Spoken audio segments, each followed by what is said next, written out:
हरे कृष्ण। हरे कृष्णा माता जी, धन्यवाद दंडवत प्रणाम। प्रणाम। हरे कृष्ण। तो थोड़ा सा हो सकता है आपको डिस्टरबेंस थोड़ी सी लगे, क्योंकि मैं जहाँ से बैठ करके अपना रोज का प्रोग्राम करती हूँ वहां पर मैं अभी नहीं पहुंच पाई हूँ। तो थोड़ा सा हो सकता है नेटवर्क इशू आए, बीच में एक आध बार हो सकता है कुछ चेंज हो, तो आप सब कृपा करके आज थोड़ा सा अपना क्वेश्चन लें। तो आज हम शुरू करने जा रहे हैं अध्याय 4। जैसा कि अभी तक हमने भगवत गीता में भूमिका पढ़ी, अध्याय 1 पढ़ा, 2 पढ़ा, 3 पढ़ा। तो हम थोड़ा सा उसका रिकैप करेंगे। तो आज के अध्याय को शुरू करने से पहले, रिकैप से पहले हम भगवान का नमन करेंगे, स्तुति करेंगे, मंगलाचरण करके फिर हम आज पहले रिकैप करेंगे, फिर अध्याय को शुरू करेंगे। ओम ज्ञानतिमिरान्धस्य ज्ञानाञ्जनशलाकया चक्षुरुन्मिलितं येन तस्मै श्रीगुरुवे नमः।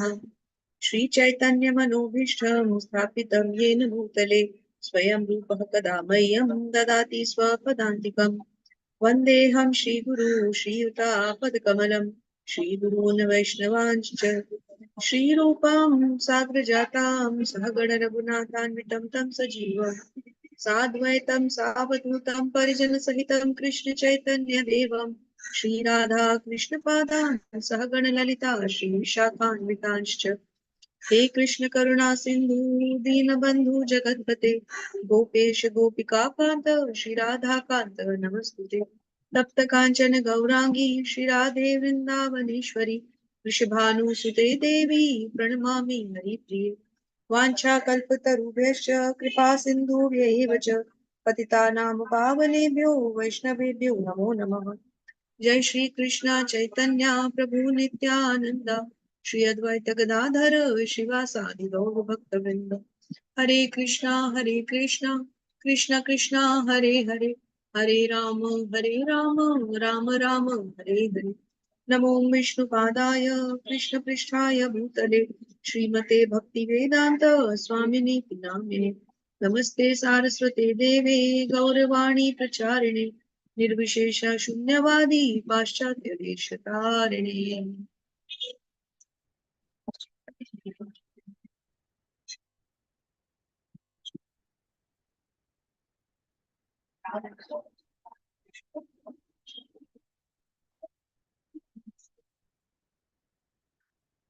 सभी शिक्षा और दीक्षा गुरु की जय। जगत गुरु श्रील प्रभुपाद महाराज की जय। ए, हरे कृष्ण। सुशील प्रभु जी, आवाज सही आ रही है? कोई हाँ दिक्कत तो माता जी, नहीं है? एकदम क्लियर, नहीं क्लियर आ रही, क्लियर आ रही, ठीक है माता जी। नेटवर्क थोड़ा गड़बड़ाए तो आप हमें बता दीजिए। जी बिल्कुल बताओ माता जी, बिल्कुल बिल्कुल। भक्तों का स्वागत करते हुए फिर से एक बार सभी भक्तों को हरे कृष्णा और दंडवत प्रणाम कहते हैं। और यदि कोई भी को होस्ट आप में हो तो कृपया करके वो प्लीज एक बार हैंड रेज कर दें, तो हम आपको को होस्टिंग के लिए इसमें राइट्स दे देंगे। आज जगदीश प्रभु जी नहीं आए हैं, तो कोई बात नहीं, हम जैसे ही जगदीश प्रभु जी आएंगे उनको भी एक बार और को होस्ट करें। चलिए तो अब शुरू करते हैं हम अपना रिकैप के साथ आज का सत्र शुरू करते हैं। तो जैसा कि हमने सबसे पहले भूमिका में प्रभुपाद ने हमें भगवत गीता से संबंधित जो भी इसमें विषय कवर करने जा रहे हैं, भगवान क्या कहेंगे, अर्जुन से कैसे वार्तालाप होंगे, किस प्रकार भगवान किन किन विषयों पे अर्जुन को ज्ञान देंगे, योग क्या है, कितने प्रकार के योग हैं, किस योग के द्वारा भगवान को किस प्रकार प्राप्त किया जा सकता है, ये सब जैसे कि एक फिल्म से पहले एक ट्रेलर होता है जो उसकी थोड़ी सी एक ग्लिम्स देकर के जाता है, इसी प्रकार प्रभुपाद ने हमें एक छोटा सा ग्लिम्स दिया भूमिका। उसके बाद पहले अध्याय में भगवान जो है वो बिल्कुल मौन रहते हैं। अर्जुन किस तरह से उनके साथ अपनी दोनों तरफ की सेनाओं का निरीक्षण करने के लिए पहुंचते हैं, तो वहां पर जाकर के देख करके अर्जुन विषाद योग में पड़ जाते हैं, दुखी हो जाते हैं, शोक मग्न हो जाते हैं। और भगवान किस तरह से एक शिक्षक की भांति उनको चुपचाप मौन रहकर सुनते रहते हैं, कुछ भी नहीं कहते हैं। लेकिन फिर जब पहले अध्याय के बाद दूसरा अध्याय आता है गीता का सार, तो भगवान अर्जुन द्वारा दिए गए वो 5 कारण जिनसे वो युद्ध नहीं करना चाहते, कौन कौन से, रिवाइज भी होता जाता है इसलिए हम रोज रोज दोहराते रहते हैं। कौन कौन से 5 कारण? अर्जुन को दया आ रही है, युद्ध से कोई आनंद नहीं मिलेगा, युद्ध से उनको पाप लगेगा, अर्जुन के कुल का विनाश हो जाएगा, और उनके असमंजस का कारण बताते हुए अर्जुन 5 कारण देते हैं कि मैं बहुत असमंजस में हूँ, मैं युद्ध नहीं करना चाहता। तो भगवान उनको दूसरे अध्याय में जब अर्जुन 7वें श्लोक में भगवान के शरणागत होते हैं तो भगवान उन्हें कहते हैं ठीक है, मैं तुम्हें अपने शिष्य रूप में स्वीकार करता हूँ, लेकिन तुम जैसा योद्धा ऐसी बातें कैसे कर सकता है। भगवान वहां से अर्जुन का मॉरल बूस्ट करना शुरू करते हैं। यहाँ से हमें एक शिक्षक के भी गुण समझ में आते हैं कि एक अच्छे शिक्षक का क्या कर्तव्य है, कि पहले वो अपने शिष्य की, एक गुरु का क्या कर्तव्य है, शिक्षक नहीं हम गुरु कहेंगे, हम गुरु का क्या कर्तव्य है कि पहले वो शिष्य की प्रॉब्लम को सुने, फिर उसको कोई सॉल्यूशन दे। हालांकि गुरु को पता होता है कि सॉल्यूशन क्या है, क्योंकि गुरु ने सत्य का दर्शन पहले से ही किया होता है। गुरु तो जानते हैं क्या सॉल्यूशन मिलना है, फिर भी जो है गुरु शिष्य की सारी बातें सुनकर उसी हिसाब से सॉल्यूशन देते हैं। सॉल्यूशन जो है गुरु उसको चेंज नहीं करते, लेकिन देते उस हिसाब से है कि शिक्षक के लिए वो लाभप्रद भी हो और उसको अच्छी तरह समझ में आए, है ना। फिर हमने तीसरे अध्याय में कर्मयोग पढ़ा।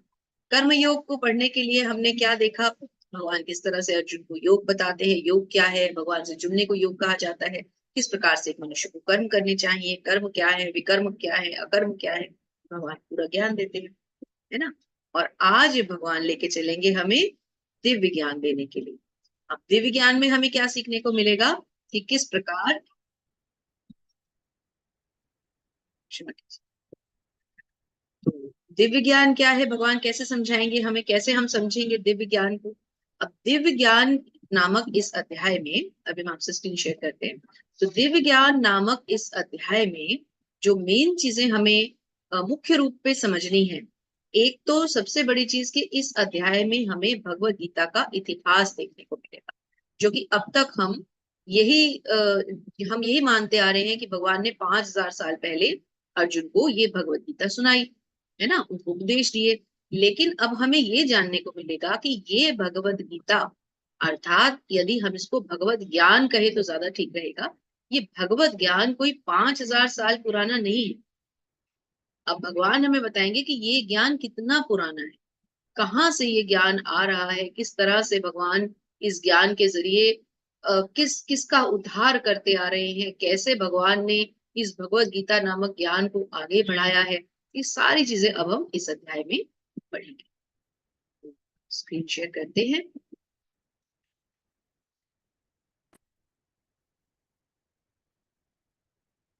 अध्याय 4, दिव्य ज्ञान।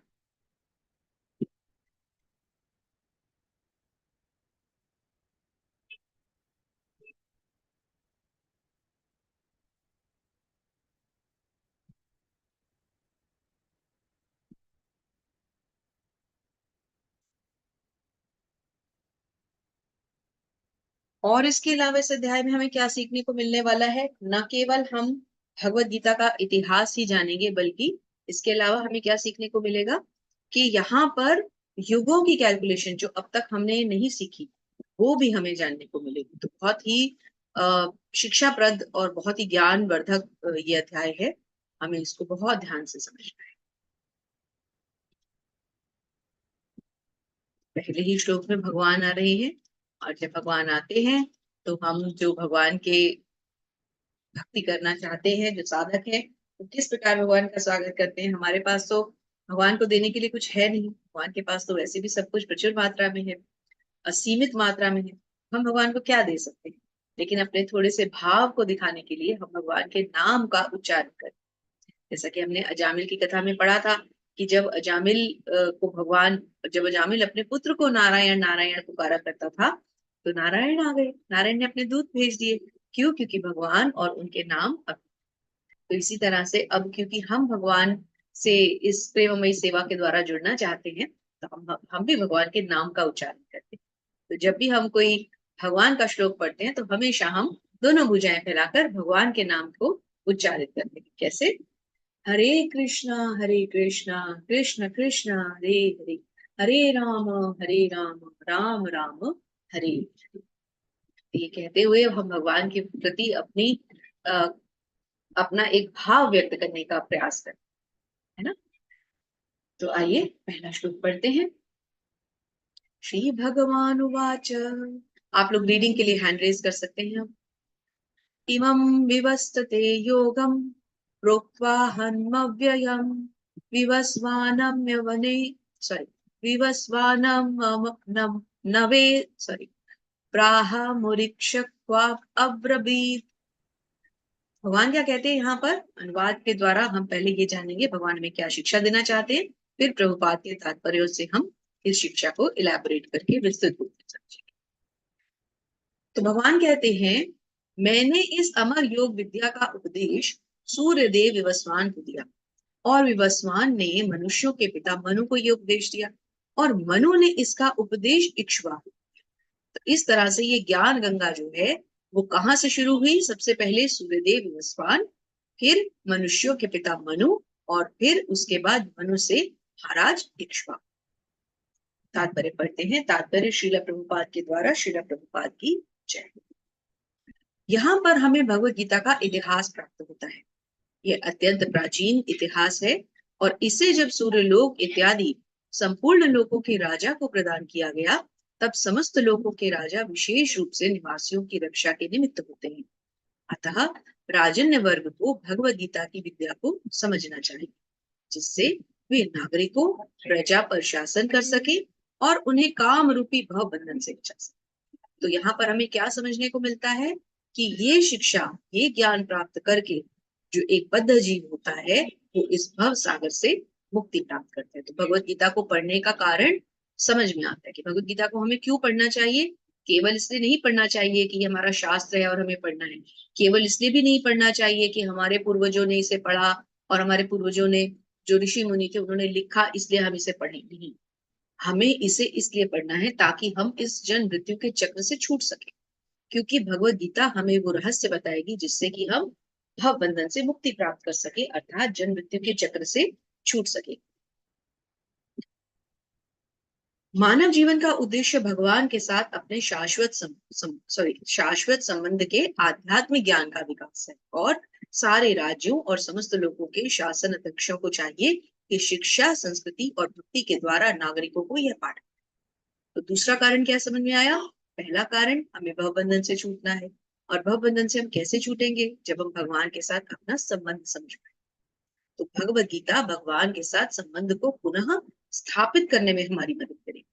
जब हम भगवत गीता को पढ़ेंगे, समझेंगे, तो भगवान से अपना संबंध को समझ पाएंगे, और जब भगवान से अपना संबंध समझ पाएंगे तो हमारी भौतिकता, जो हमारी भौतिक इच्छाएं हैं, जो हमारे भौतिक कल्मश हैं, वो धीरे धीरे हमें छोड़ देंगे, या यूं कहिए कि हम उनसे दूर हो जाएंगे, मुक्त हो जाएंगे। तभी तो हम दोनों कार्य एक साथ कर पाएंगे। यहाँ हम पदार्थ से विरक्त होंगे, वहां हम भगवान में आसक्त होंगे, और ये दोनों चीजें मिलकर हमें भगवान की प्राप्ति करवाएंगे। दूसरे शब्दों में, सारे राज्य के शासनाध्यक्ष कृष्ण भावनामृत शिक्षा का प्रचार करने के लिए होते हैं। इससे जनता इस महाविद्या का लाभ उठा सकती है और मनुष्य जीवन के अवसर का लाभ उठाते हुए सफल मार्ग का अनुसरण भी कर सकता है। तो अगर हमारी जो शिक्षा प्रणाली है उसमें भगवत गीता को एक एसेंशियल जिसे कहते हैं मान करके स्टार्ट किया जाए, तो फिर कोई भी जो मनुष्य है वो जन्म मृत्यु के चक्र में दोबारा दोबारा नहीं फंसेगा। तो अब यहाँ पर समझाया गया है कि किस प्रकार इस मनवंतर में सूर्यदेव विवस्वान कहलाते हैं। अब जो सूर्यदेव है, मनवंतर होते हैं ब्रह्मा जी के एक इसमें जीवन काल में 14 मनवंतर आते हैं। तो अब जो 14वें मनवंतर में से जैसे अभी जो टाइम फ्रेम चल रहा है वो 7वां मनवंतर है। अब ये जो मनवंतर है जिसमें सूर्यदेव के बारे में बताया गया है, जिसमें सूर्यदेव का नाम विवस्वान है, ये उस मनवंतर की बात हो रही है जब भगवान ने उनको भगवत गीता दी। यानी सूर्यदेव कौन है? सूर्य के राजा। अब सूर्य को भी हम तीन तरह से समझते हैं। कैसे? एक तो सूर्यदेव जो देवता प्रधान सूर्यदेव है, एक सूर्य जो सूर्य का प्रकाश जो उसकी किरणें हैं, है ना, तो हमें, और एक जो सूर्य इटसेल्फ जो एक अग्नि का गोला सूर्य जिसे हम समझते हैं, है ना। तो जब हम आध्यात्मिक रूप से समझेंगे तो सूर्य देव और जो सूर्य का प्रकाश है उन दोनों को हम अलग अलग ढंग से समझने की कोशिश करेंगे।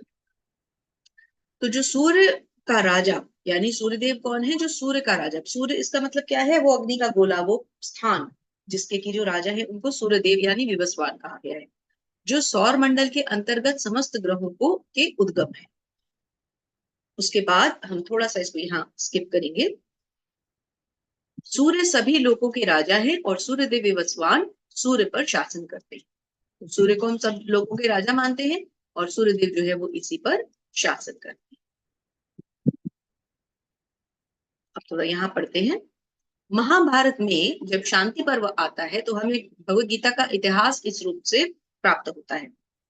त्रेता युगादौ च ततौ विवस्मान वने ददौ मनुष्य लोक भृत्यमर्थम सुतायेक्षा वाकवे ददौ इक्ष्वाकुणाच कथितो व्याप्त लोकमन वस्थित। अर्थात त्रेता युग के आदि त्रेता युग के आदि में अर्थात त्रेता युग की शुरुआत विवस्वान ने परमेश्वर संबंधी इस विज्ञान के उपदेश को मनु और फिर मनु से कहाँ आया, मनुष्यों के जनक मनु ने इसे इक्ष्वाकु को दिया। ये इक्ष्वाकु कौन है, जो भगवान श्री राम के वंशज पूर्वज थे। देखिए आगे लिखा भी होगा, इक्ष्वाकु इस पृथ्वी के शासक थे और उस रघुकुल के पूर्वज थे जिसमें भगवान श्री राम ने अवतार। तो इससे हमें क्या समझ में आता है, थोड़ा सा अब हमें कैलकुलेशन करना समझना है। हमने 18 डेज में इस कैलकुलेशन को बहुत अच्छी तरह किया था, तो यहाँ हम केवल मोटा मोटा फिगर्स को समझते हैं। जैसे इस समय कलयुग केवल 5000 वर्ष व्यतीत हुआ है, जबकि इसकी पूर्ण आयु कितनी है, 4,32,000। हमने x 2x 3x 4x ऐसे करके समझा था ना, सबको याद होगा। तो अब जो कलयुग है अभी केवल 5000 साल ही बीता है और लगभग कलयुग की जो टोटल आयु है वो 4,32,000 साल है। इसके पूर्व जो द्वापर युग था वो कलयुग का डबल कर लीजिए, अर्थात 8,64,000 साल। उससे पहले जो त्रेता युग था वो कलयुग का ट्रिपल कर लीजिए, यानी कि 12,96,000 साल। और उससे पहले जो सतयुग था वो 4 टाइम्स कलयुग कर लीजिए, यानी कि 17,28,000 साल। इन सबको जब हम जोड़ते हैं तो कितना आ जाता है, 43,20,000 साल आता है ना, जो एक इस चतुर्युग के बराबर होता है। तो बताते हैं, श्रीमद् भगवत गीता कहती है कि वर्तमान मनु की आयु लगभग 30.53 लैक्स मतलब 30 करोड़ 53 लाख वर्ष अनुमानित की जाती है, जिसमें से 12 करोड़ 4 लाख वर्ष बीत चुके। तो जो वर्तमान मनु की आयु है उसमें अभी केवल 12 करोड़ साल बीते हैं, जबकि उसकी टोटल आयु 30 करोड़ 53 साल है। तो अभी तो 50% भी पूरा नहीं। और यह मानते हुए कि मनु के जन्म के पूर्व भगवान ने अपने शिष्य सूर्यदेव विवस्वान को गीता सुनाई, यह मोटा अनुमान है कि गीता कम से कम 12 करोड़ 4 लाख वर्ष पहले सुनाई गई। क्योंकि जिस मनु के समय में ये भगवत गीता कही गई, विवस्वान मनु, उनकी आयु अभी 12 करोड़ 4 लाख साल और उन्हें जीना है 30 करोड़ 53 लाख साल। इसलिए भगवत गीता की उतनी ही उम्र बताई जा रही है जितनी की मनु विवस्वान की उम्र बताई जा रही है। अगर वो 12 करोड़ 4 लाख साल पुराने हैं तो फिर भगवत गीता भी 12 करोड़ 4 लाख साल पुरानी है। और फिर मानव समाज में 20 लाख वर्षों से विद्यमान रही। अब ऐसा क्यों कि 12 करोड़ 4 लाख साल से आई फिर विद्यमान 20 लाख से क्यों है, क्योंकि ये समय समय पर लुप्त होती है। ये भगवत ज्ञान जो है वो समय समय पर लुप्त होता गया और समय समय पर आता भी गया। तो फिर 5,000 साल पहले भगवान को फिर ऐसा लगा कि उन्हें इस भगवत गीता को फिर से दोहराना है, क्योंकि ये लुप्त होती जा रही थी। तो भगवान ने इसे फिर से दोहराया। ये भगवत गीता का इतिहास अब हमें अच्छी तरह से याद रखना है। एवं परंपरा प्राप्तमिमं राजर्षियो विदुः सकाले नेह महता योगो नष्टः परं तप।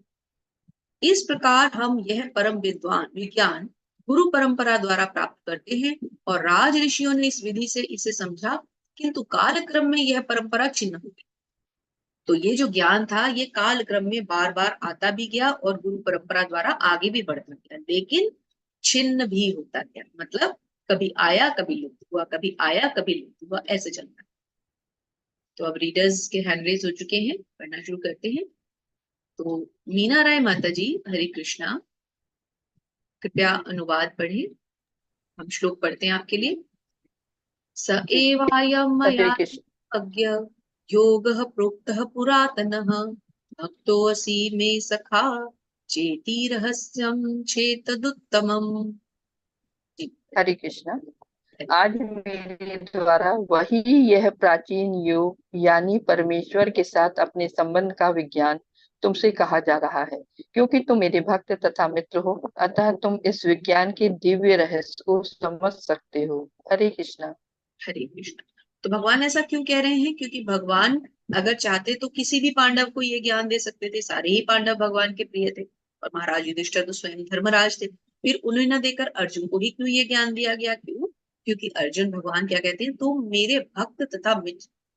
अर्जुन न केवल भगवान के संबंधी थे, उनके भ्राता थे, बल्कि उनके मित्र भी थे और उनके भक्त भी थे। तो माता जी ऊपर की 2-3 लाइनें थोड़ी सी तात्पर्य की पढ़िए कृपा करके। हरे कृष्ण। हरे कृष्ण। मनुष्यों की दो श्रेणियां हैं, भक्त तथा असुर। भगवान ने अर्जुन को इस विद्या का पात्र इसलिए चुना क्योंकि वह उनका भक्त था, किंतु असुर के लिए इस परम गुह विद्या को समझ पाना संभव नहीं है।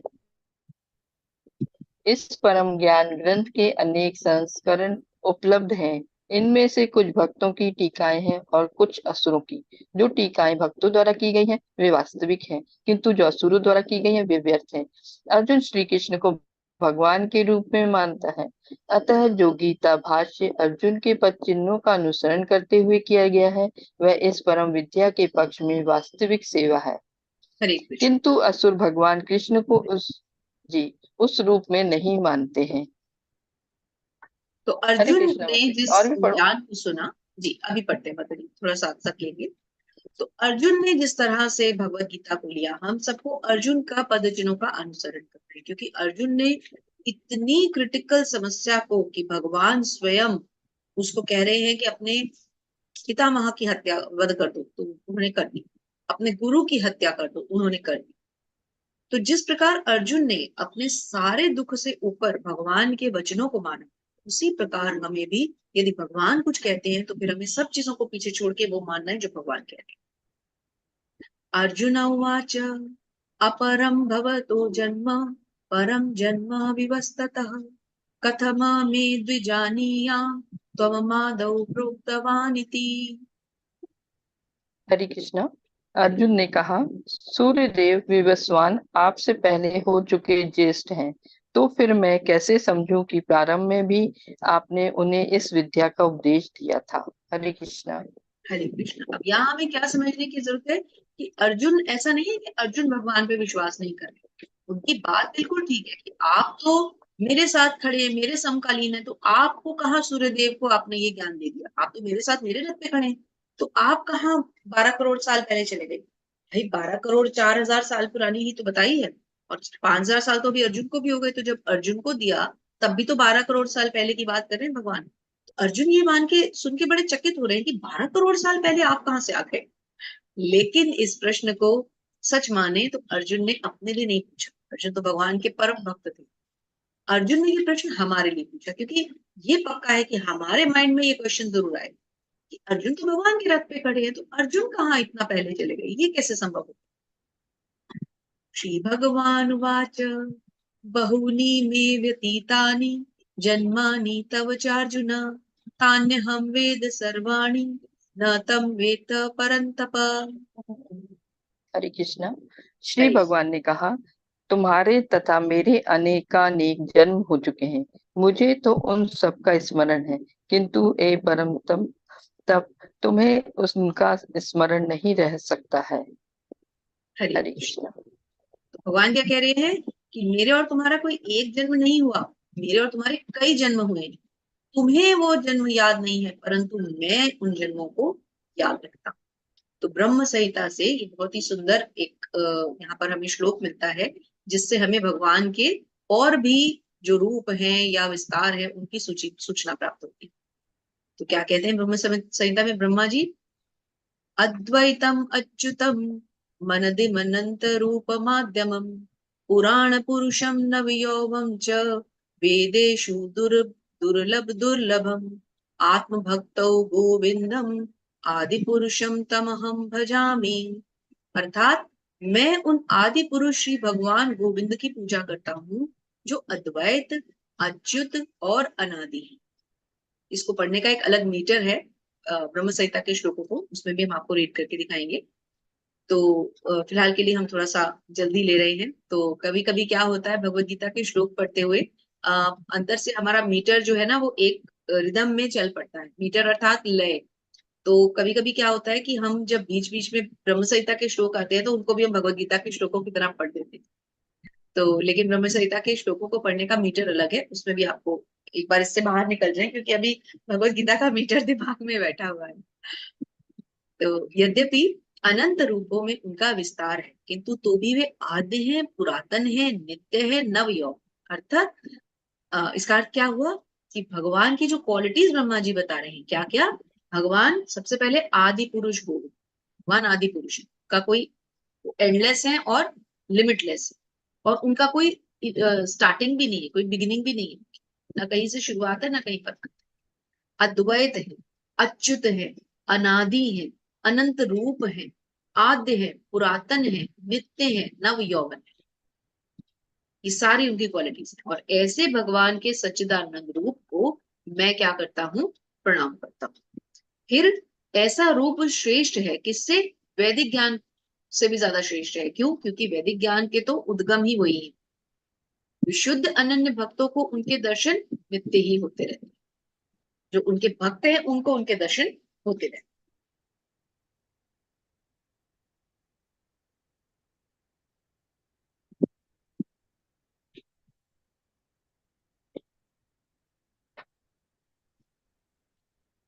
यहाँ पर भी ब्रह्म संहिता की स्तुतियां दी गई हैं, तो समय का अभाव है इसलिए हम थोड़ा सा जल्दी लेंगे इसको।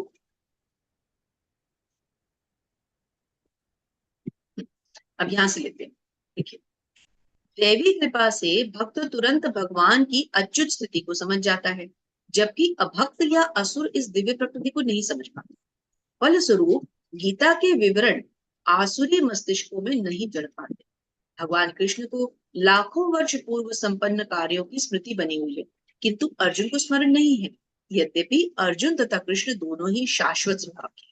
तो यहाँ पर हमें क्या समझ में आता है कि भगवान को उन सभी जन्मों की, उन सभी स्थितियों का पूरा स्मरण है, परंतु अर्जुन को स्मरण नहीं। भगवान ने इसीलिए उन्होंने कहा कि मेरे और तुम्हारे बहुत जन्म हो चुके हैं, मुझे सब याद है पर तुम भूल चुके, है ना। प्रेरणा माता जी, हरे कृष्णा, अनम्यूट करें। हाँ, हरे तो कृष्ण प्रेरणा, माता जी, हरे दंडवत प्रणाम। कृष्णा माता जी। तो आप अगले 5 श्लोक भी और तात्पर्य, जी माता जी। सॉरी, अनुवाद भी। जी माता जी। अनुवाद के साथ। जी, अनुवाद के साथ। जी। जी माता जी। हरे कृष्णा। हरे अजोऽपि सन्न्यवयमात्मा भूतानामीश्वरोऽपि सन् प्रकृतिं स्वामिधिष्ठाय संभावाम्य मया यया। हरे कृष्णा।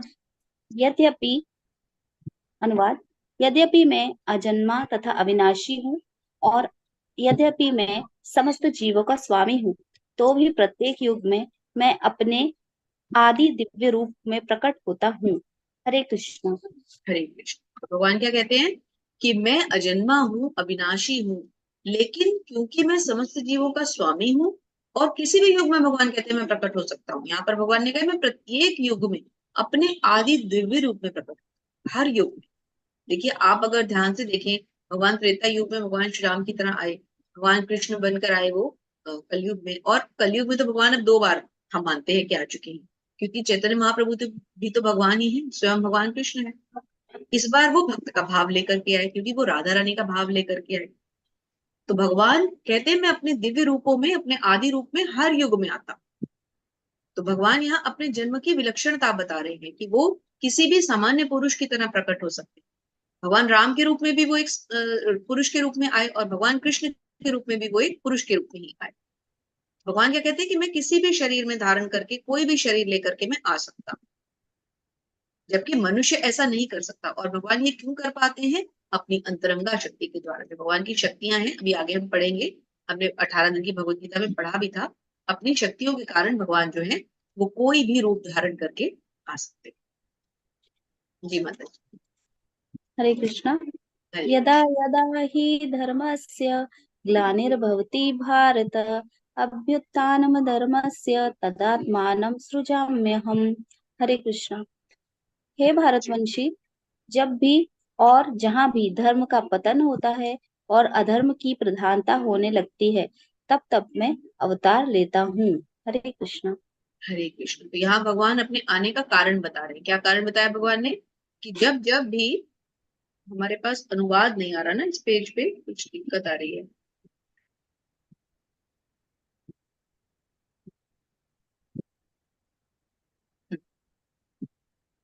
8th का आ रहा है ना, 7th का नहीं आ रहा अनुवाद शायद। एक्चुअली भी फास्ट मूव हो जाता है, इसको स्लो करते हैं ना तो फिर थोड़ा सा फास्ट मूवमेंट आ जाती है इसकी।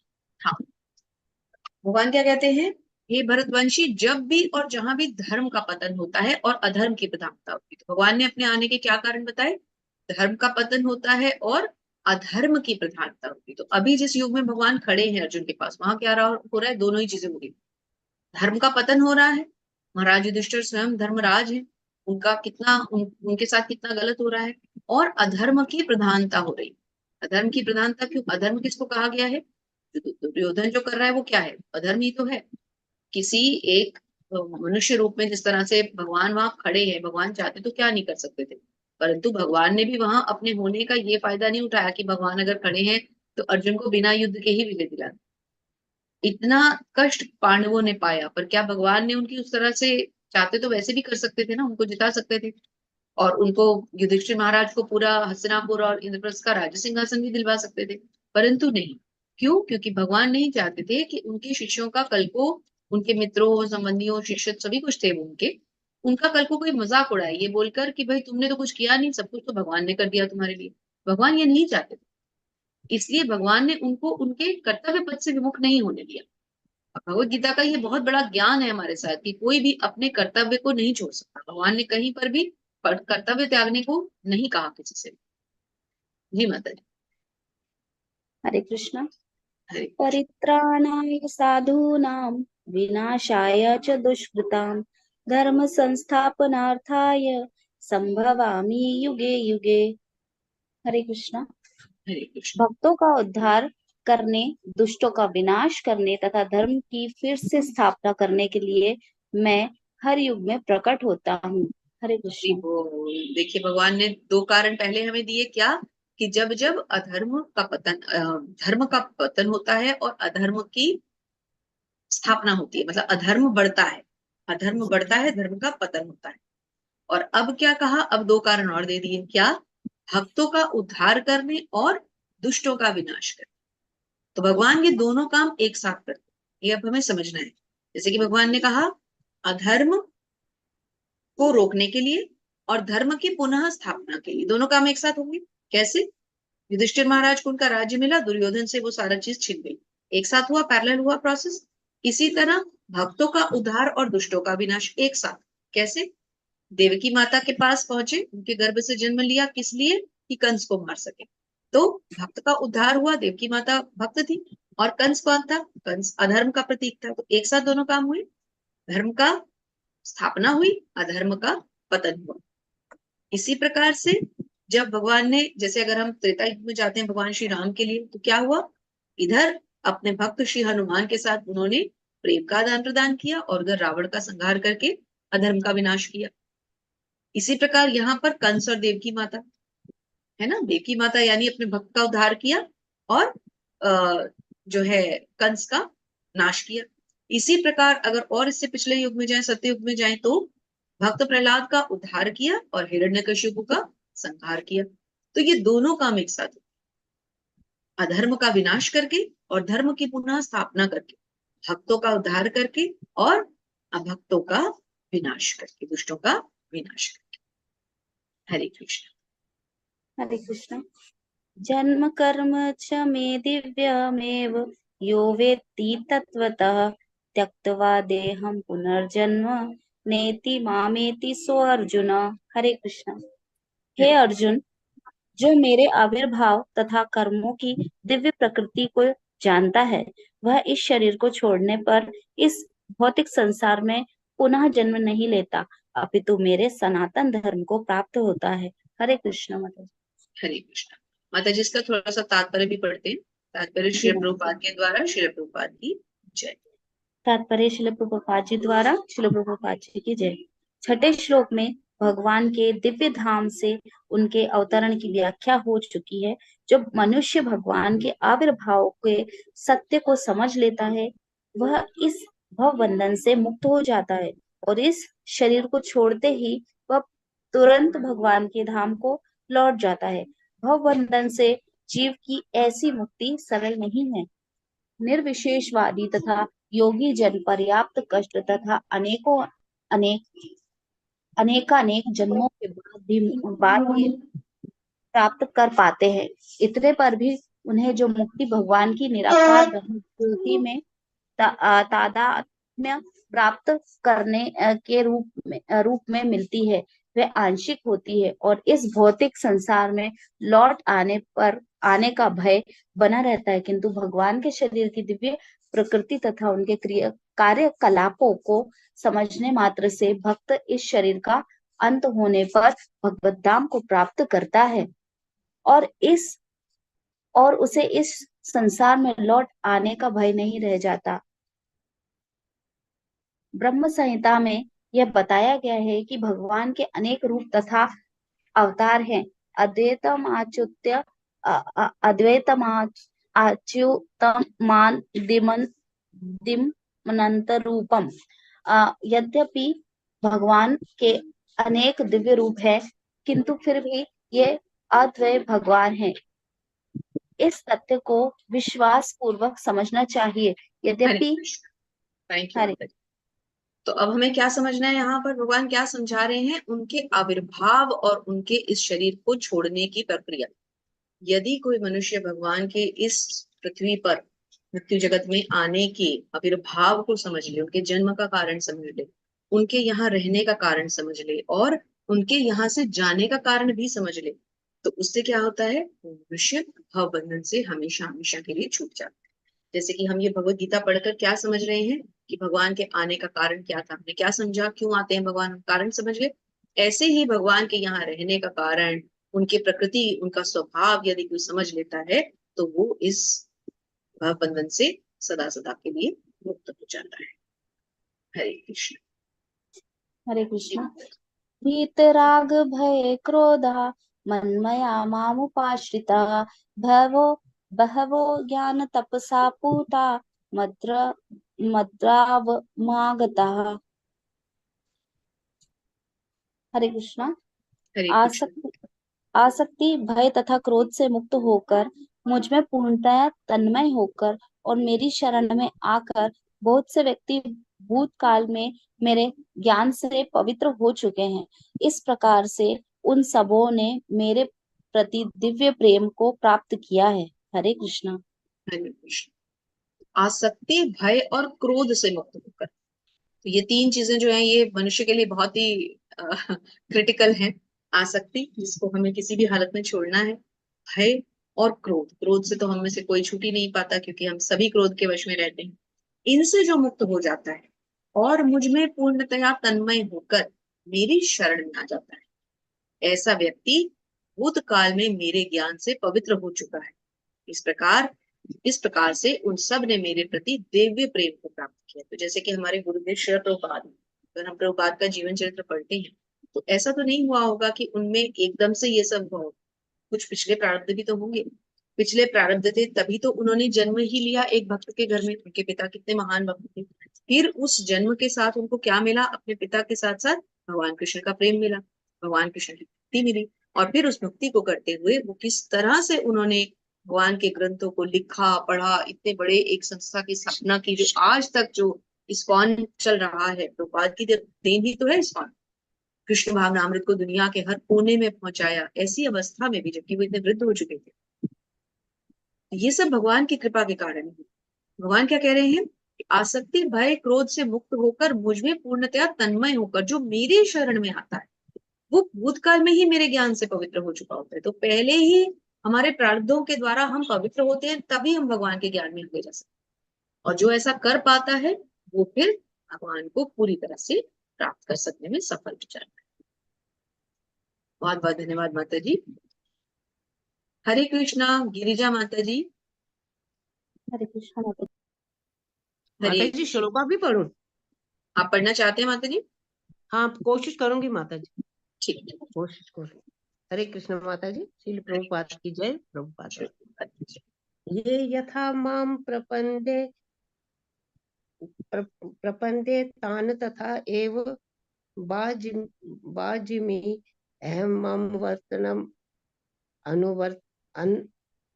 अनुवर्तने मानुषा पार्थ सर्वशः ये सर्वशः यथा मां प्रपद्यन्ते तांस्तैव भजाम्यहम् मम वर्तमानुवर्तन्ते मनुष्याः पार्थ सर्वशः। अनुवाद अनुवाद पढ़ो माता जी। जी। प्रभुपाद की जय। प्रभुपाद द्वारा जिस भाव से सारे लोग मेरी शरण ग्रहण करते हैं उसी के अनुरूप मैं उन्हें फल देता हूँ। हे पार्थ, प्रत्येक व्यक्ति सभी प्रकार से मेरे पथ का अनुगमन करता है। हरे कृष्ण। हरे कृष्ण। तो जिस भाव से लोग मेरी शरण ग्रहण करते हैं मैं उनसे उन्हें उनकी उसी के अनुरूप में फल देता हूँ। जैसे कि इसको कैसे समझे कि अलग अलग व्यक्ति के भगवान से प्रेम करने का अलग अलग भाव होता है।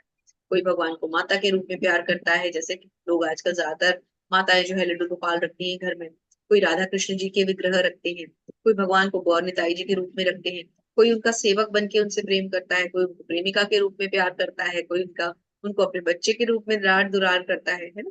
भगवान कहते हैं जिस रूप में जिस भाव में तुम मुझसे प्रेम करोगे उसी प्रकार उसी के अनुरूप मैं तुम्हें फल दूंगा। अब जैसे इसको हम यहाँ समझते हैं, प्रभुपाद अपने तात्पर्य में समझाते हैं, श्री प्रभुपाद की जय। देखिए थोड़ा यहाँ से पढ़ते हैं। भगवान पढ़ो कृष्ण माता जी। प्रत्येक व्यक्ति की मतलब बीच बीच में से एक्सट्रैक्ट लेना है, इसलिए मैं लेती हूँ जल्दी ठीक है जल्दी। ठीक है, फिर माता जी आप। हाँ मैं आपको बताती हूँ। भगवान कृष्ण प्रत्येक व्यक्ति की अनुभूति के विषय में और इस तरह कोई भी सब और सभी अपनी अपनी इच्छा के अनुसार तुष्ट हो। जैसे जो कोई उसको उनको माता के रूप में प्रेम करेगा वो वैसे ही तुष्ट होगा, जो उन्हें एक पति के रूप में या एक प्रेमी के रूप में प्रेम करेगा वो वैसे ही तुष्ट होगा। आगे प्रभुपाद बताते हैं भौतिक जगत में भी ऐसी विनिमय ही अनुभूतियां होती हैं और वे विभिन्न प्रकार के भक्तों के अनुसार भगवान द्वारा संभाव से विनिमय की जाती है। शुद्ध भक्त यहाँ पर और दिव्य धाम में भी कृष्ण का सानिध्य। जो शुद्ध भक्त होते हैं चाहे वो इस लोक में हो चाहे उस लोक में, यानी कि भगवान के धाम में हो या धराधाम पे हो, लेकिन शुद्ध भक्त हमेशा ही भगवान को प्राप्त करता है। क्यों? क्योंकि उसका मन, उसकी इंद्रियां, उसका सब कुछ भगवान में निवेशित हो चुका होता है। वो भगवान के अलावा कुछ और सोचता समझता ही नहीं। जी माता जी, हरे कृष्ण। हरे हरे कृष्ण कृष्ण। माता जी। शील प्रभुपाद की जय। कांडाता कर्म कर्म नाम सिद्धम यजंत ये देवता ही मानुषे लोके सिद्धि भवति कर्म जा। इस संसार में मनुष्य सकाम कर्मों में सिद्धि चाहते हैं, फल स्वरूप वे देवताओं की पूजा करते हैं। निसंदेह इस संसार में मनुष्यों को सकाम कर्म का फल शीघ्र प्राप्त होता है। हरे कृष्ण माता। सकाम कर्म का फल शीघ्र क्यों प्राप्त होता है? क्योंकि सकाम कर्मों के लिए मनुष्य क्या करता है? देवी देवताओं की पूजा करता है। नवरात्रे आए, हमने दुर्गा देवी की प्रार्थना की, आराधना की और दुर्गा सप्तशती का पाठ किया, नवरात्रे रखे और हमें लगता है कि जो हम मांग रहे थे वो हमें मिल गया। और ऐसा होता भी है क्योंकि देवी देवता क्षणिक जो फल है वो दे देते हैं और जल्दी देते हैं। भगवान से हम अगर भौतिक फल मांगेंगे, पहली बात हम मांग ही नहीं पाएंगे, हमारी इतनी हिम्मत ही नहीं हम भगवान के सामने भौतिक इच्छा लेके जाए, और भगवान कभी पूरी भी नहीं करेंगे। भगवान ये देखेंगे हमारे क्या हित में। इसको ऐसे समझे कि जैसे एक बच्चा है, अब वो अपने पिता और अपने एक स्टेप फादर के पास खड़ा है या अपने ताऊ जी के पास खड़ा है या अपने एक चाचा के पास। अब बच्चा जो है वो एक 100 रुपए की जिद करता है, तो एक पिता हमेशा या एक माता जो होगी वो सोच के उसको वो 10 रुपए या 100 रुपए देगी। वो पहले एनालिसिस करेगी कि ये क्यों लेके जा रहा है मुझसे, कहीं बाहर कुछ गलत काम करने तो नहीं जा रहा, कहीं ये 100 रुपए का ये कुछ गलत तो नहीं खा लेगा, कहीं कुछ गलत खा के इसका गला तो नहीं खराब हो जाएगा। वो उस 2 सेकंड के अंदर जब तक कि उसको वो 100 रुपए बच्चे को निकाल के देने हैं, वो माता या वो पिता जो उसके सगे माता या पिता होंगे वो सब कुछ सोच के उसको वो 100 रुपए का नहीं देगा। लेकिन अगर उसकी कोई सौतेली माता होगी, कोई सौतेले पिता होंगे उसके, या कोई स्टेप कजन होगा या कोई ताऊ चाचा जी होंगे, तो वो क्या करेंगे? लो ले जाओ, वो ज्यादा नहीं सोचेंगे। इसी तरह से जो देवी देवता है हम उनसे भौतिक इच्छाएं रखते हैं, जो हम उनसे मांगते हैं वो हमें भौतिक इच्छा दे देते हैं, जाओ भाई तथास्तु, हो गया तुम्हारा काम। लेकिन भगवान हमें ऐसे नहीं देते। भगवान पहले देखते हैं कि क्या ये मेरे लिए जरूरी है। अगर मेरे लिए जरूरी होगा तभी भगवान मुझे वो देंगे, है ना। तो हमें देवी देवताओं और भगवान के दिए हुए फलों को समझना है और ये समझ कर हमें मांगना है। तो हमें भौतिक इच्छा भगवान से रखनी ही नहीं। और देवी देवताओं की यदि हम पूजा करें तो उनसे भी हमें केवल भगवान की भक्ति मांगनी है। शिव जी के आगे प्रार्थना क्या करनी है? मुझे भगवान कृष्ण की भक्ति दीजिए। देवी दुर्गा से क्या मांगना है? मुझे भगवान कृष्ण की भक्ति दीजिए। ये प्रार्थना करनी है। हरे कृष्ण माता जी। 13 श्लोक।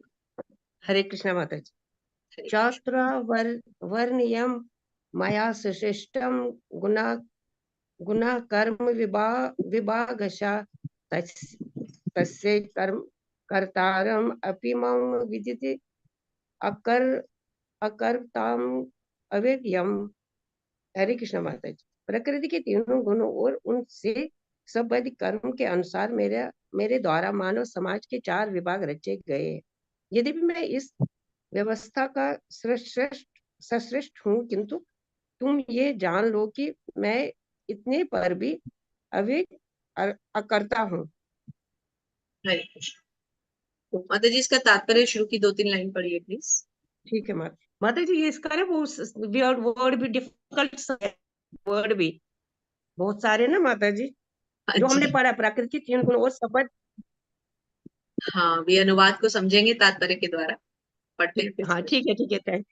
भगवान प्रत्येक वस्तु के सर्वश्रेष्ठ है। प्रत्येक वस्तु उनसे उत्पन्न है, उन्हीं से द्वारा पालित है, और प्रलय के बाद प्रत्येक वस्तु उन्हीं में समा जाती है। अतः वे ही वर्णाश्रम व्यवस्था के संकृष्टा है, जिसमें सर्वप्रथम बुद्धिमान मनुष्यों का वर्ण आता है, जो सतोगुणी होने के कारण ब्राह्मण कहलाते हैं। द्वितीय वर्ग प्रशासक वर्ग का है, जिन्हें रजोगुणी होने के कारण क्षत्रिय कहा जाता है।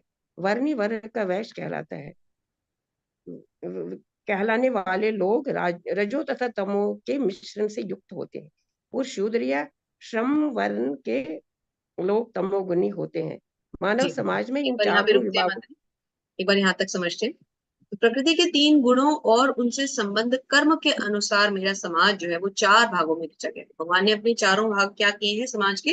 ब्राह्मण, क्षत्रिय, वैश्य और शूद्र। जैसे माता जी ने पढ़ा, यहाँ हम समझते हैं भगवान क्या कह रहे हैं कि सर्वप्रथम बुद्धिमान मनुष्यों का वर्ग आता है, जो सतोगुणी होने के कारण ब्राह्मण कहलाता है। ब्राह्मण क्यों सतोगुणी कहलाता है? क्योंकि ब्राह्मण बुद्धिमान है, सदा सुख में रहता है, ज्ञान बांटता है, प्रकाशित रहता है। फिर उसके बाद कौन सा आता है? प्रशासक वर्ग आता है, जो एडमिनिस्ट्रेटर्स होते हैं, वो क्या कहलाते हैं? रजोगुणी कहलाते हैं, क्योंकि उनके अंदर लेने देने के काम, पैसा है तो डिजायर है, इच्छा है, पैसे की कैलकुलेशन है, तो वो क्या कहलाते हैं? वो रजोगुणी हो जाते हैं। फिर तीसरा वर्ग आता है, वो कौन है? वो वैश्य कहलाते हैं। क्यों? क्योंकि उनमें रजोगुण और तमोगुण दोनों रहते हैं। वैश्यों के अंदर क्या रहेगा? रजोगुणी में तो ज्यादातर हमारा क्षत्रिय वर्ग आ गया, प्रशासक वर्ग, एडमिनिस्ट्रेटर आ गया। पैसे का एक उच्च तरह से देखा जाए तो राजा के पास ही सारी संपत्ति होती है, लेकिन राजा खुद उस संपत्ति को नहीं देखता। राजा राज्य की रक्षा करता है, लेकिन उस संपत्ति का कार्यभार वो किसको देता है? अपने डिफेंस, अपने फाइनेंस मिनिस्टर को। वो जो फाइनेंस का कार्य करते हैं या उसके प्रशासन में जो लोग फाइनेंस को संभालते हैं, वो सब कौन हुए? वो सब वैश्य हो जाते हैं। और फिर उनसे भी नीचे आता है श्रमिक वर्ग। श्रमिक कौन हुए? तमोगुणी हुए, क्योंकि श्रमिक वर्ग क्या है? जो हमारे वर्कर, स्टाफ वर्कर होता है। तो उनके पास ज्यादा सुविधाएं भी नहीं होती, और उनको करना क्या पड़ता है? उनको ये सारे काम स्वयं करने पड़ते हैं, है ना। छोटी छोटी चीजों का उनको काम करके देना पड़ता है।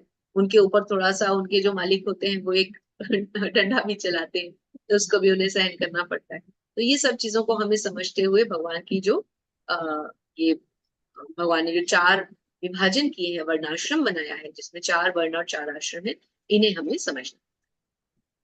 जी मतलब 14 श्लोक। माता जी और बस श्लोक और ठीक है माता जी।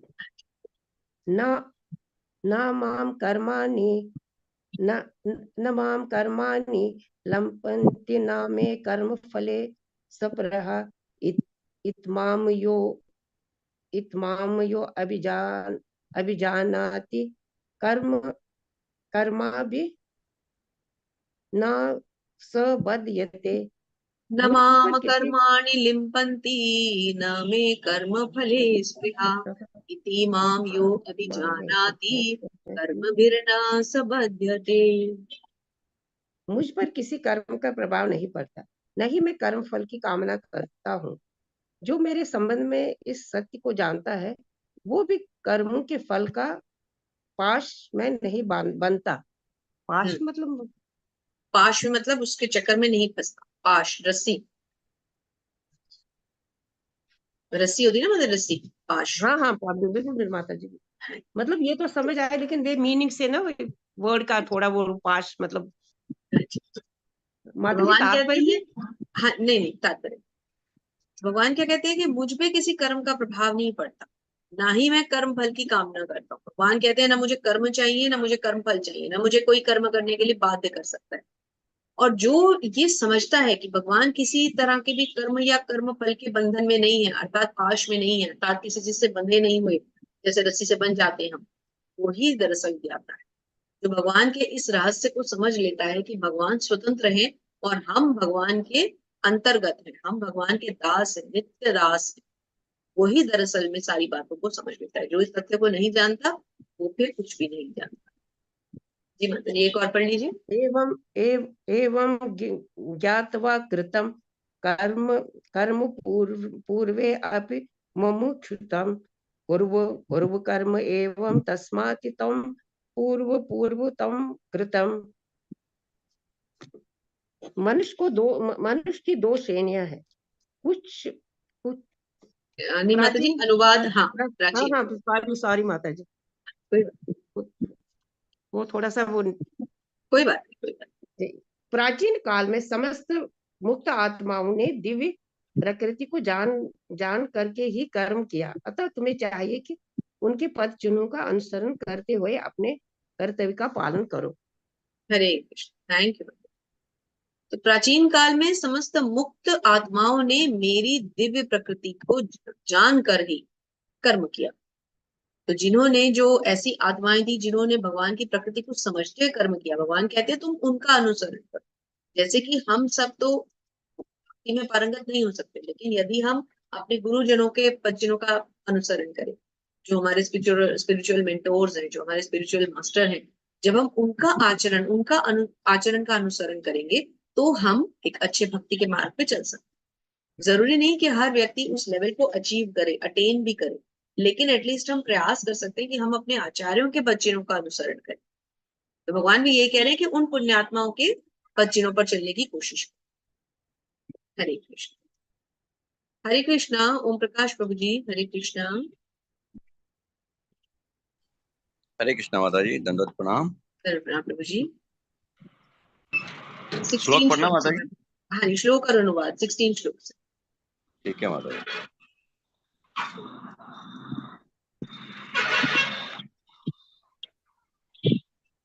हरे कृष्णा। किम कर्मेति कवयो अत्र मोहिता तते कर्म प्रवक्ष्यामि यज्ञात्वा मोक्षस्य सुभवात्। कर्म क्या है और अकर्म क्या है, इसे निश्चित करने में बुद्धिमान व्यक्ति भी मोहग्रस्त हो जाता है। अतः मैं तुमको बताऊंगा कि कर्म क्या है, जिसे जानकर तुम सारे अशुभ से मुक्त हो सकोगे। हरे कृष्णा। हरे कृष्ण। भगवान अब हमें ये बताएंगे अर्जुन के माध्यम से कि कर्म क्या है, अकर्म क्या है, विकर्म क्या है। तो मोटे तौर पे हमने क्या पढ़ा हुआ है कि कर्म वो कर्म होते हैं जिनके पीछे कोई सकाम इच्छा होती है। अकर्म कौन से कर्म होते हैं जिनके पीछे केवल भगवत प्राप्ति होती है, कि भगवान को प्रसन्न करने के लिए वो कर्म किए जाते हैं। और विकर्म क्या है, जो भगवान को प्राप्त करने के लिए ना किए जाए, अर्थात जो शास्त्र सम्मत नहीं होते, अर्थात शास्त्रों के अगेंस्ट। तो 3 तरह के कर्म हमने पढ़े थे, यहाँ पर वही बताएगा। जी प्रभु। हरे कृष्णा। कर्मणो अपि बोधवयम च विकर्मणः अकर्मणश्च बोधवयम् गहना कर्मणो गति। हरे कृष्णा। कर्म की बारीकियों को समझना अत्यंत कठिन है, अतः मनुष्य को चाहिए कि वह ठीक से जाने कि कर्म क्या है, विकर्म क्या है और अकर्म क्या है। हरे कृष्ण। हरे कृष्ण। ये अभी हमने डिस्कस किया कि हमें ये 3 तरह के कर्मों को समझना है। कर्म क्या है, अकर्म क्या है, विकर्म क्या है। तो इस पूरे पैराग्राफ में इन तीनों के बारे में हमें भगवान समझाएंगे। हरे कृष्ण। कर्मण कर्म यः पश्चेद कर्मणि च कर्म यः स बुद्धिमान मनुष्यसु स युक्त कृतस्न कर्म कृतः। जो मनुष्य कर्म में अकर्म और अकर्म में कर्म देखता है, वह सभी मनुष्यों में बुद्धिमान है और सब प्रकार के कर्मों में प्रवृत्त रहकर भी दिव्य स्थिति में रहता है। हरे कृष्ण। हरे कृष्ण। तात्पर्य श्री प्रभुपाद के द्वारा। श्री प्रभुपाद की जय। प्रभुपाद क्या समझा रहे हैं हमें कि कृष्ण भावनामृत में कार्य करने वाला व्यक्ति स्वभावतः कर्म बंधन से मुक्त होता है। जो लोग कृष्ण कॉन्शियस होते हैं वो कर्मों के बंधन से मुक्त हो जाते हैं। और कर्म के बंधन से मुक्त होना अर्थात जन्म मृत्यु के चक्र से मुक्त होना। उनके सारे कर्म कृष्ण के लिए होते हैं। अतः कर्म के फल से उन्हें कोई लाभ या हानि की आवश्यकता नहीं फील होती, उन्हें जरूरत ही नहीं रहती, क्योंकि वो अपने कर्मों को भगवान कृष्ण के लिए करते हैं और फल भी उन्हें अर्पित कर देते हैं। फल स्वरूप वे मानव समाज में बुद्धिमान होते हैं, यद्यपि वे कृष्ण के लिए सभी तरह के कर्मों में लगे रहते हैं। अकर्म का अर्थ है, यहाँ ध्यान दें, अकर्म का अर्थ है कर्म के फल के बिना। निर्विशेषवादी इस भय से सारे कर्म करना बंद कर देता है। तो पहले हम समझते हैं अकर्म क्या है। अकर्म का क्या अर्थ है? कर्म की फल की इच्छा के बिना।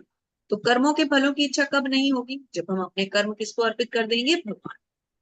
तो अकर्म वो कर्म हो गए जिनके प्रति हमें कोई इच्छा नहीं है, कोई कर्म फल नहीं चाहिए, और वो कौन से कर्म हुए? जो हमने भगवान के लिए करे। तो इसलिए अकर्म अर्थात वो कर्म जो हम भगवान को अर्पित करते हैं। जी प्रभु।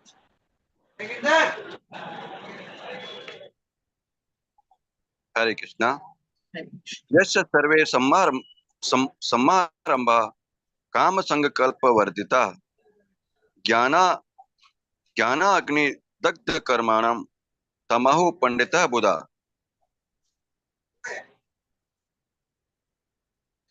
जिस व्यक्ति का प्रत्येक प्रयास उद्यम इंद्रिय तृप्ति की कामना से रहित होता है, उसे पूर्ण ज्ञानी समझा जाता है। उसे ही साधु पुरुष ऐसा कर्ता कहते हैं, जिसके पूर्ण ज्ञान की अग्नि से कर्म फलों का भस्मसात कर दिया है। हरे कृष्णा। हरे कृष्ण। तो भगवान का ज्ञान किस व्यक्ति को होगा? जो व्यक्ति इंद्रिय तृप्ति की कामनाओं से रहित हो जाएगा। क्योंकि जैसे जैसे हम, ये दोनों प्रोसेसेस एक साथ चलते हैं। जैसे जैसे हम भगवान के प्रति आसक्त होंगे, वैसे वैसे हम पदार्थ के प्रति विरक्त होंगे। स्पिरिट के साथ, स्पिरिट मतलब स्पिरिचुअल, स्पिरिट के साथ तभी तो जुड़ेंगे जब मैटर से हम डिटैच होंगे। एक अटैचमेंट है, एक डिटैचमेंट। डिटैच किससे होना है? मैटर से, मटेरियल वर्ल्ड से। और अटैच किससे होना है? स्पिरिट से, स्पिरिचुअल वर्ल्ड से। स्पिरिचुअल वर्ल्ड अर्थात भगवान, मटेरियल वर्ल्ड अर्थात की भौतिक जगत। एक से हमें अपना लगाव कम करना है और एक के प्रति अपना लगाव बढ़ाना है, और ये दोनों प्रोसेस जो है ये पैरेलली चलेंगे। हरे कृष्ण। त्यक्त्वा कर्म फल संगम नित्य तृप्तो निराश्रय कर्मण्य भी पर्वतोपि नैव किंचित करोति सह। अपने कर्म फलों की सारी आसक्ति को त्याग कर सदैव संतुष्ट तथा स्वतंत्र रहकर वह सभी प्रकार के कार्यों में व्यस्त रहकर भी कोई सकाम कम नहीं करता। हरे कृष्ण। हरे कृष्ण। अपने कर्म फलों की सारी आसक्ति को त्याग देना, मतलब जो भी हमारे भौतिक आसक्तियां हैं उनको त्याग देना। कर्म फलों की सारी आसक्ति को त्याग देना, सदैव संतुष्ट रहना, स्वतंत्र रहकर वह सभी प्रकार के कार्यों में व्यस्त रहकर भी फिर वो कोई सकाम कर्म नहीं करता। किसके बारे में बात हो रही है? भक्त के बारे में। तो जो एक भगवान का भक्त होता है, एक शुद्ध भक्त होता है, वो यही करता है।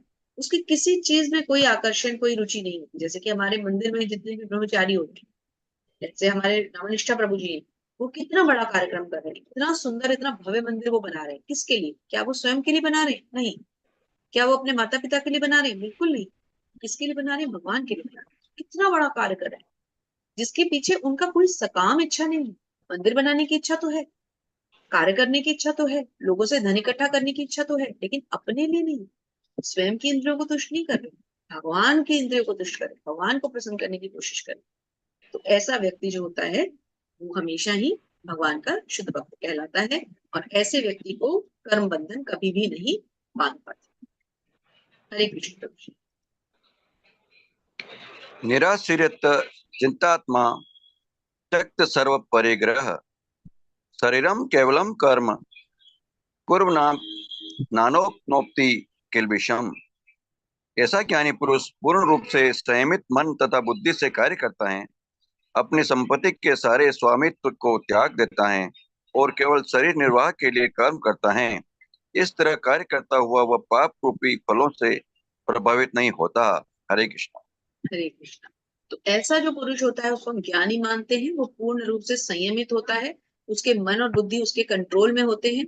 वो अपनी संपत्ति, अपने सारे स्वामित्व को त्याग और केवल अपने शरीर निर्वाह के लिए करता है। अगर हम अपने मंदिर के ब्रह्मचारियों को देखें तो वो कैसे वस्त्र पहनते हैं? शायद 2 या 3 जोड़ी टोटल वस्त्र होते हैं उनके पास, 2 या 1 जोड़ी चप्पल होती होगी, वो भी सादी। गले में हमेशा मृदंग रखते हैं, हाथ में करताल रखते हैं, भगवान की भगवत गीता अपने पास रखते हैं। उनके बैग में यही सब चीजें। तो कंपेयर करें उनको और एक भौतिक मनुष्य को। भौतिक मनुष्य हमेशा पैसे गिनता है, ये मेरे पैसे, ये मेरे बैंक बैलेंस, मेरी एफडीज, उसका ध्यान हमेशा भौतिकता में फंसा रहता है, मेरा घर, मेरी प्रॉपर्टी, मेरे बच्चे, मेरे बैंक बैलेंस। और जबकि जो एक भक्त होता है उसका ध्यान सदा किसमें रहता है? भगवान में रहता है। तो तात्पर्य में श्री प्रभुपाद समझाते हैं, श्री प्रभुपाद की जय। कृष्ण भावना भावित व्यक्ति कर्म करते समय कभी भी शुभ या अशुभ की चिंता नहीं करता। उसके मन और बुद्धि पूर्णतया वश में होती। वह जानता है कि वह परमेश्वर का भिन्न अंश है। अर्थात वो ये जानता है कि उसके पीछे, उसके इस जगत में आने का कारण कौन है? स्वयं भगवान। वो ये भी नहीं मानता कि उसको जगत में लाने वाले उसके माता पिता। वह यंत्र के एक पुर्जे की भांति हिलता डुलता है। वो ये मान के चलता है कि मैं जो कुछ दूं, मैं तो एक यंत्र हूँ, एक इंस्ट्रूमेंट हूँ जो भगवान ने भेजा है, और मुझे बस अपना कार्य करना है। कौन सा कार्य? जो मुझे भगवान ने दिया। वह अपने पास कोई भौतिक वस्तु नहीं रखता। अपने जीवन निर्वाह के लिए उसे उचित साधनों द्वारा धन संग्रह करने की आवश्यकता नहीं रहती। वह ऐसे पाप कर्मों से कलमशग्रस्त नहीं होता और समस्त कर्म से मुक्त है। क्योंकि उसके मन में कोई डिजायर नहीं होती, इसलिए वो कर्मों से और हेंस कर्मों के फलों से हमेशा मुक्त रहता है और अंत में भगवत प्राप्ति अवश्य करता है। हरे कृष्ण। जी प्रभु। यदृच्छा लाभ संतुष्टो द्वंद्वातीतो विमत्सरः समसिद्धावसिद्धो च कृत्वापि न निबन्ते। जो स्वतः होने वाले लाभ से संतुष्ट रहता है, जो द्वंद्व से मुक्त है और ईर्ष्या नहीं करता, जो सफलता तथा असफलता दोनों में स्थिर रहता है, वह कर्म करता हुआ भी कभी बनता नहीं। कभी हरे नहीं। कृष्णा। हरे कृष्ण। तो अपने आप जो लाभ भगवान दे रहे हैं वो उससे, जैसे कहते हैं, हम एक सेटिस्फैक्टरी कंडीशन में रहता है कि जो मिल गया बस वो ठीक है। असफलता मिली तो भी भगवान की दी हुई है, सफलता मिली तो भी भगवान की दी हुई है। समभाव रहता है। द्वंद से मुक्त है, ईर्ष्या से मुक्त है। उसको अगर उसका कोई अपमान कर दे, कोई मान सम्मान दे दे तो भी वो खुश नहीं होता, कोई अपमान कर दे तो भी वो दुखी नहीं होता। ऐसा व्यक्ति भगवान का भक्त कहलाता है। इसके लास्ट लाइन पढ़ते हैं। प्रभुपाद लिखते हैं, श्री प्रभुपाद की जय। संसार की यही द्वैतता गर्मी सर्दी अथवा सुख दुख के रूप में अनुभव की जाती है। कृष्ण भावना भावित व्यक्ति द्वैतता से परे है, क्योंकि कृष्ण को प्रसन्न करने के लिए वे कोई भी कर्म करने में नहीं झिझकता। अतः वे सफलता और असफलता दोनों में ही समभाव है। तो ऐसे मनुष्य की, ऐसे भक्त की स्थिति क्या होगी? हमेशा समभाव। जी प्रभु जी। हरे कृष्ण। गत संगस्य मुक्तस्य ज्ञानावस्थित चेतसः यज्ञा या चरतः कर्म समग्र प्रविलीयते। जो पुरुष प्रकृति के गुणों के प्रति अनासक्त हैं और जो दिव्य ज्ञान में पूर्णतः स्थित हैं, उसके सारे कर्म ब्रह्म में लीन हो जाते हैं। हरे कृष्ण। हरे कृष्ण। तो जो काम निर्विशेषवादी पूरा जीवन लगाकर भी नहीं कर पाते, ब्रह्म में लीन नहीं हो पाते, वो काम एक भक्त बस ऐसे ही चुटकियों में कर देता है। क्यों? क्योंकि भक्त जो होते हैं वो गुणातीत होते हैं, वो प्रकृति के गुणों से प्रभावित नहीं होते। क्यों? क्योंकि उनकी इच्छाएं और डिजायर्स नहीं होती, अनासक्त होते हैं, आसक्त नहीं होते। तो ऐसा व्यक्ति दिव्य ज्ञान में स्थित होता है, इसलिए उसके कर्म जो है वो ब्रह्म में। Thank you so much. Hare Krishna. Madhu माता जी। हरे कृष्णा। मधु माता जी। हरे हरे कृष्णा दीदी। हरे कृष्ण माता जी, धन्यवाद, प्रणाम। जी माता जी। 24वें श्लोक से श्लोक और अनुवाद। ब्रह्मा अर्पणं ब्रह्म हरवि ब्रह्माग्नो ब्रह्मणाहुतं ब्रह्मैव तेन गंतव्यम ब्रह्म कर्म समाधिना। हरे कृष्णा। अनुवाद। जो व्यक्ति कृष्ण भावना अमृत में पूर्णतया लीन रहता है उसे, दीदी अनुवाद पढ़ना है कि तात्पर्य? केवल अनुवाद प्रभु माता जी। दीदी माता जी केवल अनुवाद पढ़ना है। दीदी अनुवाद मुझे दिख नहीं रहा है आपकी। ओके ओके, धन्यवाद। जो व्यक्ति कृष्ण भावना अमृत में पूर्णतया लीन रहता है उसे अपने आध्यात्मिक कर्मों के योगदान के कारण अवश्य ही भगवत धाम की प्राप्ति होती है, क्योंकि उसमें हवन आध्यात्मिक होता है और हवि भी आध्यात्मिक होती है। धन्यवाद। हरे कृष्णा। हरि बोल। हरि बोल। तो कृष्ण भावनामृत में तात्पर्य। रहने से मनुष्य को क्या लाभ होता है? अभी रुकते हैं माता जी तात्पर्य के लिए। तो मनुष्य को क्या लाभ होता है कृष्ण भावनामृत से? कि ये जो हम यज्ञ कर रहे हैं, ये जीवन में भी तो हम एक बहुत बड़ा यज्ञ ही कर रहे हैं, तो इस यज्ञ का जो हम फल है उसको हम आध्यात्मिक कर जब कृष्ण भावनामृत में होते हैं, क्योंकि जितने भी कर्म है वो भी भगवान के लिए किए, जितने भी कर्मों के फल हैं वो भी भगवान को अर्पित कर दिए, तो हवन और हवि दोनों ही आध्यात्मिक हो जाते हैं। तो थोड़ा सा तात्पर्य समझते हैं यहाँ पे। श्री प्रभुपाद की जय। कृष्ण भावनामृत में या केवल विष्णु के लिए किए जाते हैं क्या कर्मों के बारे में बात हो रही है। पूर्णतया लीन वातावरण उतना ही अधिक आध्यात्मिक बनता है जितना कि ब्रह्म शब्द। क्यों? क्योंकि ब्रह्म शब्द का अर्थ क्या है? आध्यात्मिक। भगवान आध्यात्मिक है और उनके दिव्य शरीर की किरणें ब्रह्म ज्योति कहलाती, यही उनका आध्यात्मिक तेज है। तो इसीलिए यहाँ पर निर्विशेषवादियों के लिए कहा गया कि निर्विशेषवादी तो पूरा जीवन लगाकर भी ब्रह्म में लीन नहीं हो पाते, लेकिन एक भक्त जो होता है वो भगवान की भक्ति करते करते ही ब्रह्म के तत्व को प्राप्त कर लेता है। जी माता। दैव में पापरे यज्ञम योगिना पर्युपासते ब्रह्मा अग्नवावपरे यज्ञम यज्ञेन वो जुहायति। अनुवाद। कुछ योगी विभिन्न प्रकार के यज्ञों द्वारा देवताओं की भली भांति पूजा करते हैं और कुछ पर ब्रह्म रूपी अग्नि में आहुति डालते हैं। धन्यवाद। हरे कृष्णा। हरे कृष्ण। तात्पर्य में प्रभुपाद क्या समझाते हैं? श्री प्रभुपाद की जय। कि जो व्यक्ति कृष्ण भावना भावित होकर अपना कर्म करने में लीन रहता है वह पूर्ण योगी, अर्थात जो व्यक्ति अपना कर्म पूरी तरह से करता है, भगवान कहते हैं वो योगी। किंतु ऐसे भी मनुष्य हैं जो देवताओं की पूजा के लिए यज्ञ करते हैं ना हम लोग, ये चाहिए वो चाहिए, सकाम इच्छाओं के लिए यज्ञ करते हैं। और कुछ परम ब्रह्म या परमेश्वर के निराकार स्वरूप के लिए भी यज्ञ करते हैं, जो कि निर्विशेषवादी लोग करते हैं। इस तरह यज्ञ की अनेक कोटियां हैं। विभिन्न यज्ञकर्ताओं के द्वारा संपन्न यज्ञ की ये कोटियां केवल बाह्य वर्गीकरण। वस्तुतः यज्ञ का अर्थ क्या है? भगवान श्री कृष्ण को प्रसन्न करना।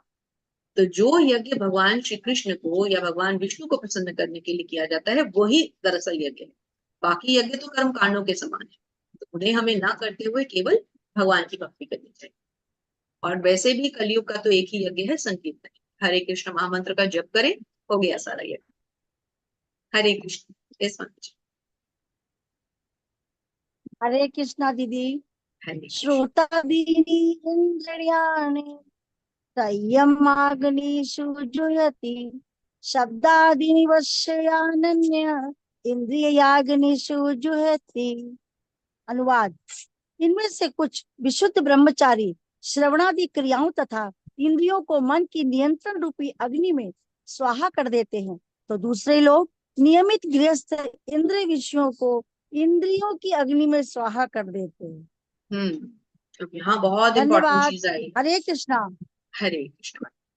तो कुछ जो कि ब्रह्मचारी होते हैं वो तो क्या करते हैं? इंद्रियों को मन की नियंत्रण रूपी अग्नि में स्वाहा कर देते हैं, अर्थात इंद्रियों को कंट्रोल कर लेते हैं, इंद्रियों को ही स्वाहा कर देते हैं, इंद्रियों की जो इच्छाएं हैं उनको स्वाहा कर देते हैं। लेकिन जो गृहस्थ है, हम जैसे जो लोग हैं, वो क्या करते हैं? इंद्रिय विषयों को इंद्रियों की अग्नि में स्वाहा कर देते हैं, अर्थात वो इंद्रियों के दास हो जाते हैं। तो ऐसे लोग जो कि इंद्रियों के ही दास हो जाते हैं, वो दास जिन्हें कहते हैं, और जो इंद्रियों को वश में कर लेते हैं वो कौन होते हैं? गोस्वामी कहलाते। तो जो भक्त होता है वो क्या करता है? थोड़ा सा यहाँ पे समझते हैं। हरे कृष्णा। श्री प्रभुपाद की जय। श्री प्रभुपाद के द्वारा तात्पर्य। मानव जीवन के चारों आश्रमों के सदस्य अर्थात ब्रह्मचारी, गृहस्थ, वानप्रस्थ और सन्यासी पूर्ण योगी बनने के निमित्त है। मानव जीवन पशुओं की भांति इंद्र तृप्ति के लिए नहीं बना। अतएव मानव जीवन के चारों आश्रम इस प्रकार व्यवस्थित हैं कि मनुष्य आध्यात्मिक जीवन में पूर्णतया प्राप्त कर सके। ब्रह्मचारी या शिष्यगण प्रामाणिक। मेरी आवाज ठीक आ रही? प्रेरणा माता जी एक बार अनम्यूट करके बताएं। जी माता जी, आ रही आवाज, आ रही, क्लियर आ रही। मधु माता जी शायद आपका कुछ नेटवर्क इशू होगा। हाँ जी। Okay okay. तो भगवान क्या कहते हैं? दीदी आ रही है आवाज? जी। आ रही दीदी आवाज? जी। हरे कृष्णा। ऐसे लोग प्रामाणिक गुरु की देखरेख में इंद्रिय तृप्ति से दूर रहकर मन को वश में करते, कृष्ण भावनामृत से संबंधित शब्दों को भी सुनते हैं। श्रवण ज्ञान का मूल आधार है, अतः शुद्ध ब्रह्मचारी सदैव हरेर नाम कीर्तन अर्थात भगवान के यश के कीर्तन और श्रवण में लगे रहते। तो यदि हमें अपने मन को, यहाँ पर हमें क्या बताया जा रहा है कि अपने मन को और अपनी इंद्रियों को यदि हमें वश में करना है तो उसका सबसे सरल तरीका हमारे पास क्या है? सदा भगवान के कीर्तन में लगे रहना। जब हम कीर्तन नहीं कर सकते तो हम जप करें, और जब हम सामूहिक रूप से बैठे हैं तो हम कीर्तन का भाग करें। इसी से हमारा मन और हमारी इंद्रियां शुद्ध होती जाती हैं। एक जो है वो खुद इंद्रियों का दास हो जाता है, एक जो है वो इंद्रियों का अपना दास बना लेता है। तो ये हमारे हाथ में है कि हम इंद्रियों के दास बन जाएं या कि इंद्रियों को अपना दास बना लें। जी माता जी, अनम्यूट करें माता जी, मधु माता जी।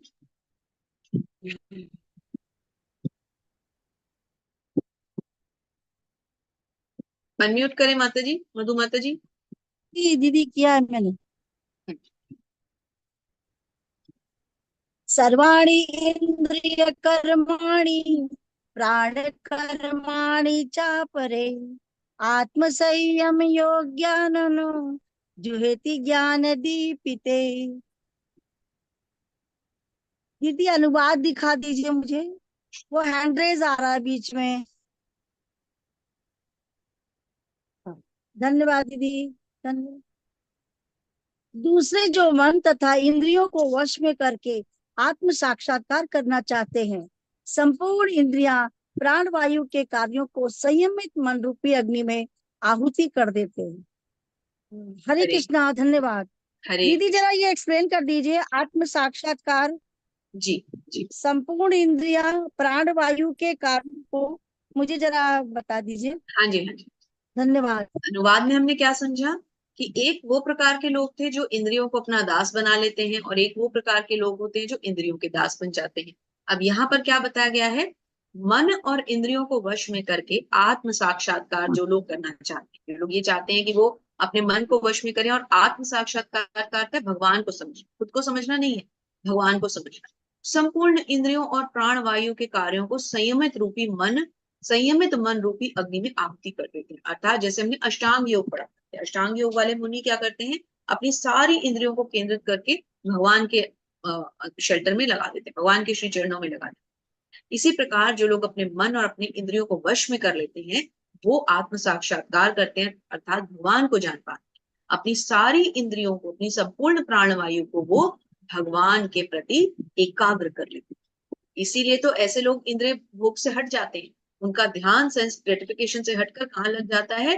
अपनी इंद्रियों को तुष्ट नहीं करना, भगवान की इंद्रियों को तुष्ट करने के लिए लग जाता है। हरे कृष्ण। जी माता जी।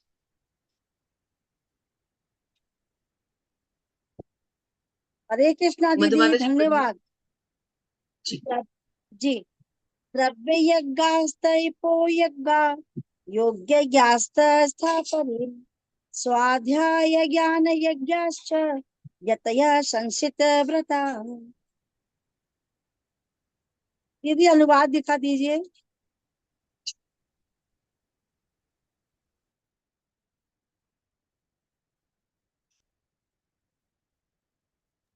पूर्ण व्रत अंगीकार करके, कुछ अपनी संपत्ति का त्याग करके, कुछ कठिन तपस्या द्वारा, कुछ अष्टांग योग पद्धति के अभ्यास द्वारा अथवा दिव्य ज्ञान में उन्नति करने के लिए वेदों के अध्ययन द्वारा प्रबुद्ध बनते हैं। धन्यवाद। हरे कृष्ण। हरे कृष्णा। तो अब भगवान क्या बता रहे हैं कि कई अलग अलग रस्तों से लोग उन्हें प्राप्त करने की कोशिश करते हैं। कुछ क्या करते हैं? बहुत कठोर व्रत करते हैं, कुछ अपनी संपत्ति का त्याग कर देते हैं, कुछ क्या करते हैं? बहुत कठोर कठोर तपस्याएं करते हैं। जैसे कि हमने 18 दिन के भगवद गीता में समझा, कोई सिर भूमि के अंदर डाल रहा है, कोई पैर ऊपर करके खड़ा है, कोई कहीं लटक के चिपक के दीवार से कुछ अजीबोगरीब आसन करके भगवान को पाने का दिखावा कर रहे हैं। वो सब योग नहीं है। असली योग है जो भगवान ने बताया, अष्टांग योग पद्धति। परंतु वो अष्टांग योग पद्धति आज के इस युग में तो पॉसिबल है ही नहीं। इतनी कंडीशंस थी, हमने देखी थी ना उसमें, आंखें आधी बंद आधी खुली, कुशा का घास नहीं, मृग चर्म के ऊपर बैठना है, एकांत में जाके करना है, और सारी इंद्रियों को वश में करना है, मन को कंट्रोल करना है, भगवान के अंदर मन लगाना है। इतना कुछ आजकल कहाँ हो पाएगा? और कई कई वर्षों तक बैठ के तपस्या करनी। तो अब हमें क्या करना है? हमें कलयुग में करना है संकीर्तन। जहां 4 जने इकट्ठे हुए, एक मृदंग नहीं भी मिला, एक करताल ली नहीं भी मिली, हाथ से ताली बजाए, मुंह तो अपना ही है, हरे कृष्ण कृष्ण कृष्ण हरे हरे, हरे राम राम राम हरे हरे, हरे कृष्ण कृष्ण कृष्ण हरे हरे, हरे राम राम राम हरे हरे, हरे कृष्ण कृष्ण कृष्ण हरे हरे, हरे राम राम हरे हरे। ये कर, ये तो कोई भी कर सकते हैं। और इसी से हमें वो फल प्राप्त हो जाएंगे जो उस युग के महान महान मुनियों को इतने कठिन कठिन अष्टांग योग करके भी नहीं मिलते।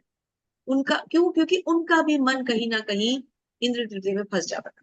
लेकिन ये हरे कृष्ण महामंत्र करने वालों का मन इंद्र तृप्ति से एकदम मुक्त हो जाता है। और ये तो हम देखते ही हैं अपने पास, इस्कॉन मंदिर के ब्रह्मचारियों को हम देखते ही इनका जीवन कैसे। हरे कृष्ण। यस माता जी। हरे कृष्णा दीदी। अपाने जुह्यति प्राणम प्राणे अपानम तथा परे, प्राणापान गति रुद्ध्वा प्राणायाम परायणा, अपरे नियता हारा, प्राणान प्राणेषु जुह्यति। अनुवाद। अन्य लोग भी हैं जो समाधि में रहने के लिए श्वास को रोके रहते हैं, प्राणायाम। वे अपान में प्राण को और प्राण में अपान को रोकने का अभ्यास करते हैं और अंत में प्राण अपान को रोककर समाधि में रहते हैं।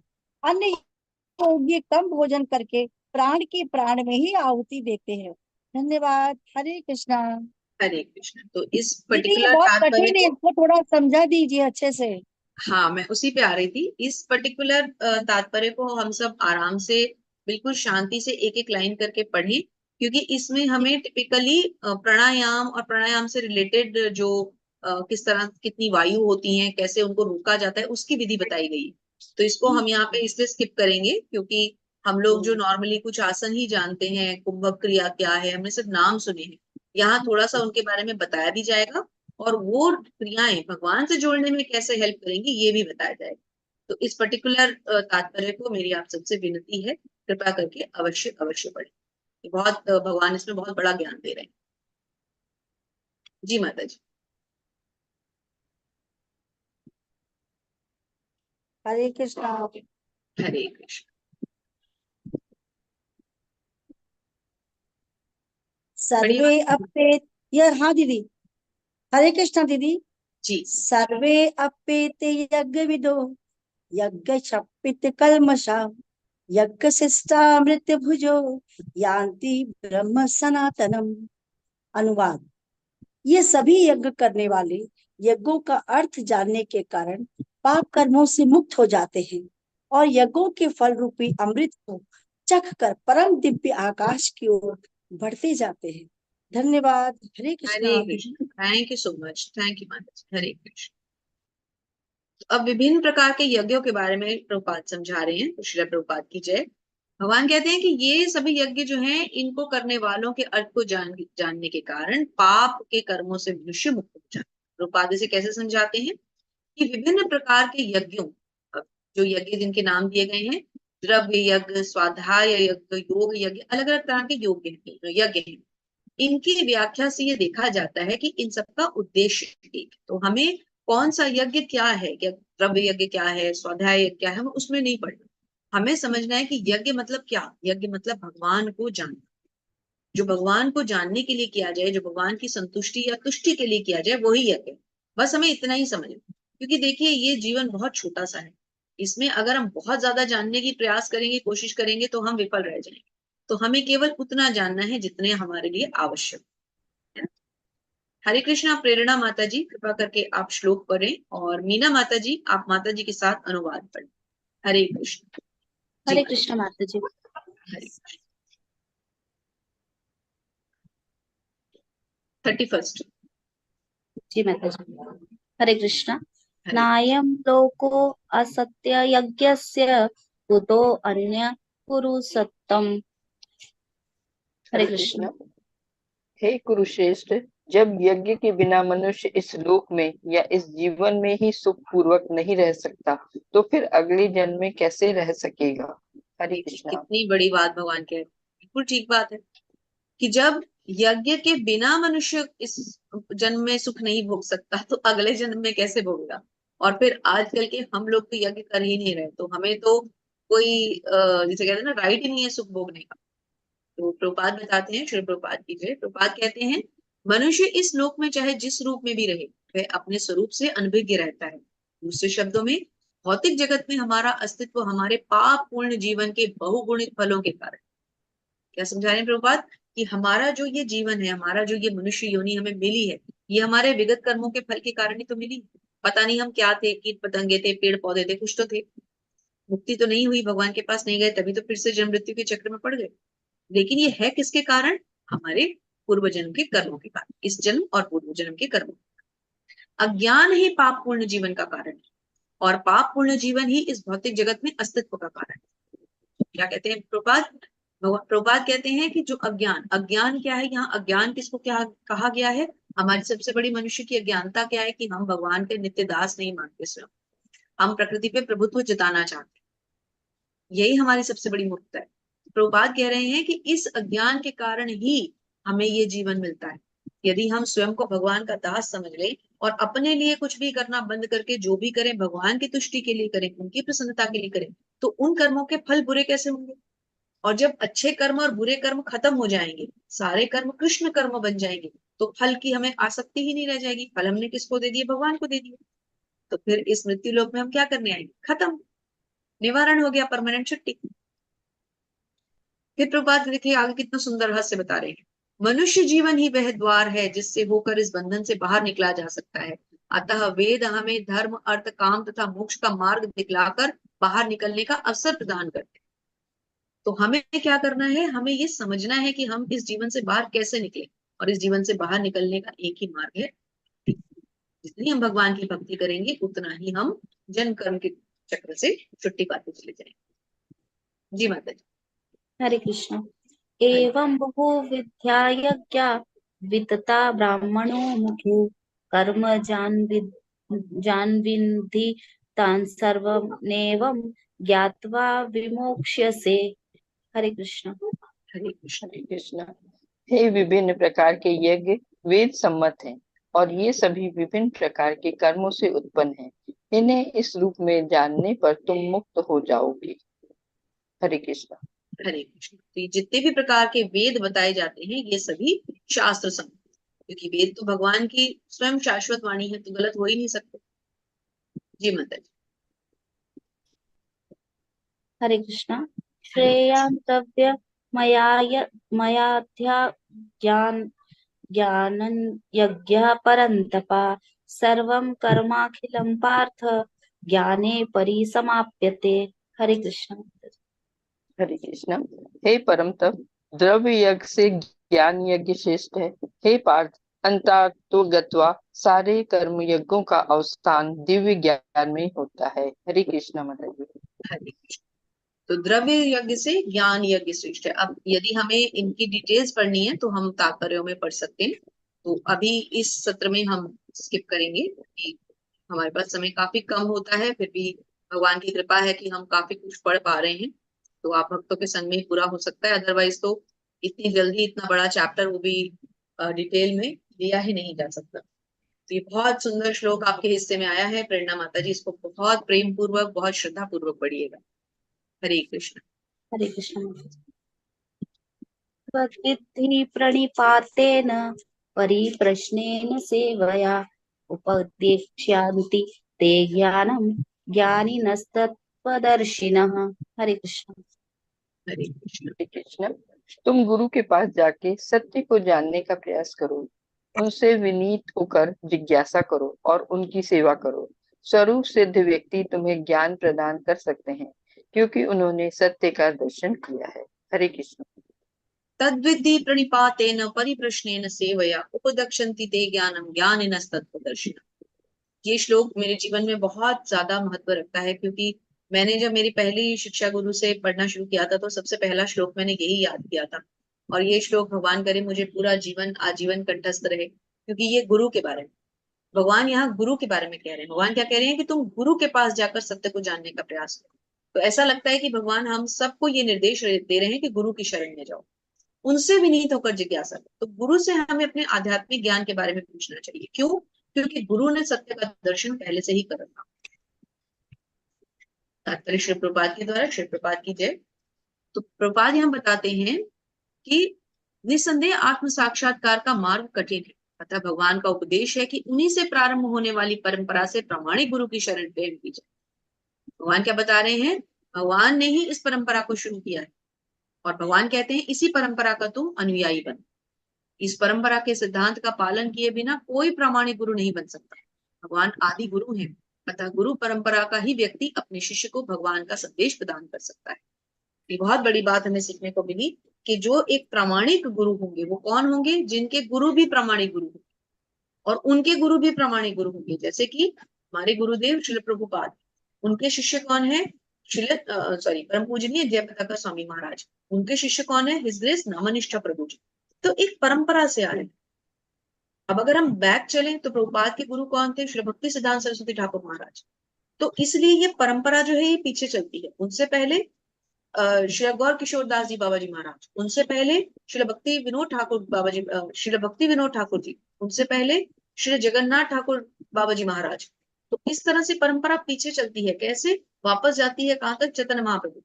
चैतन्य महाप्रभु किसके शिष्य थे? ईश्वरपुरी जी के। उनसे पहले माधवेंद्रपुरी जी। उससे पहले फिर पीछे चलेंगे तो नारद जी। नारद जी किसके शिष्य हुए? पहले हम नीचे आते हैं थोड़ा सा, वेद व्यास। वेद व्यास जी किसके शिष्य हुए? नारद जी के। नारद जी किसके शिष्य थे? ब्रह्मा जी। ब्रह्मा जी किसके शिष्य थे? स्वयं भगवान श्री कृष्ण। तो अल्टीमेटली भगवान कृष्ण की परंपरा कहां तक आई? शिला प्रभुपाद तक। शिला प्रभुपाद से आगे कहां बढ़ी? परम पूजनीय जयपताका स्वामी महाराज। उनसे कहां तक आई?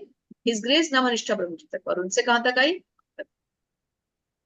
इसका मतलब हम भी वही ज्ञान पढ़ रहे हैं जो भगवान श्री कृष्ण से चला आ रहा है। तो इसलिए परंपरा को नहीं छोड़ना। जी माता जी। हरे कृष्णा।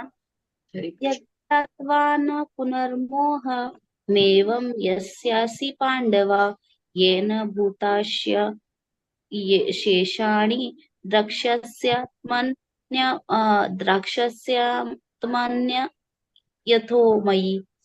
हरे कृष्णा। हरे कृष्ण। श्री कृष्ण। स्वरूप सिद्ध व्यक्ति से वास्तविक ज्ञान प्राप्त कर चुकने पर तुम पुनः कभी ऐसे मोह को प्राप्त नहीं होगे, क्योंकि इस ज्ञान के द्वारा तुम देख सकोगे कि सभी जीव परमात्मा के अंश स्वरूप हैं, अर्थात वे सब मेरे हैं। Hare Krishna. Hare Krishna. Thank you so much. तो ये जान लेने के बाद तुम ये जान पाओगे, तुम देख सकोगे, समझ सकोगे क्या?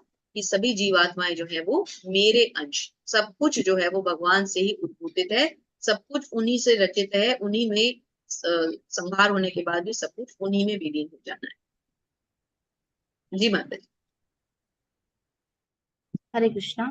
अपि चेतसि पापेभ्यः सर्वेभ्यः पापकृतं सर्वं ज्ञानप्लवेनैव वृजिनं सन्तरिष्यसि।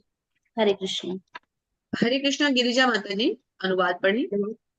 हरे कृष्णा माता जी। शील प्रभुपाद की जय। प्रभुपाद द्वारा यदि तुम्हें समस्त पापियों में भी सर्वाधिक पापी समझा जाए तो भी तुम दिव्य ज्ञान रूपी नाव में स्थिर होकर दुख सागर को पार करने में समर्थ होंगे।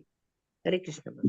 यदि तुम्हें समस्त पापियों में सर्वाधिक पापी भी समझा जाए तो भी तुम इस दिव्य ज्ञान को प्राप्त करने के बाद तुम इससे पार हो जाओगे। तात्पर्य पढ़ते हैं। तात्पर्य श्री प्रभुपाद के द्वारा श्री कृष्ण के संबंध में अपनी स्वाभाविक स्थिति का सही सही ज्ञान इतना उत्तम होता है कि अज्ञान सागर में चलने वाले जीवन संघर्ष से मनुष्य तुरंत ही उठ जाता है। यह भौतिक जगत कभी कभी अज्ञान सागर मान लिया जाता है, तो भी जलता हुआ जंगल सागर में कोई कितना माना जाता है, तो कभी जलता हुआ जंगल सागर में कोई कितना ही कुशल तैराक क्यों ना हो, जीवन संघर्ष अत्यंत कठिन है। कोई संघर्ष से तैरने वाला भी समुद्र पार नहीं कर सकता। जानते हैं ना इस बात को? कितना ही कोई बड़ा तैराक क्यों ना हो, समुद्र तो पार नहीं कर जाएगा। लेकिन ये जो अज्ञानता का समुद्र है, इसको पार करने के लिए हमें क्या चाहिए? एक कुशल नाविक। और वो कौन होते हैं? हमारे गुरु।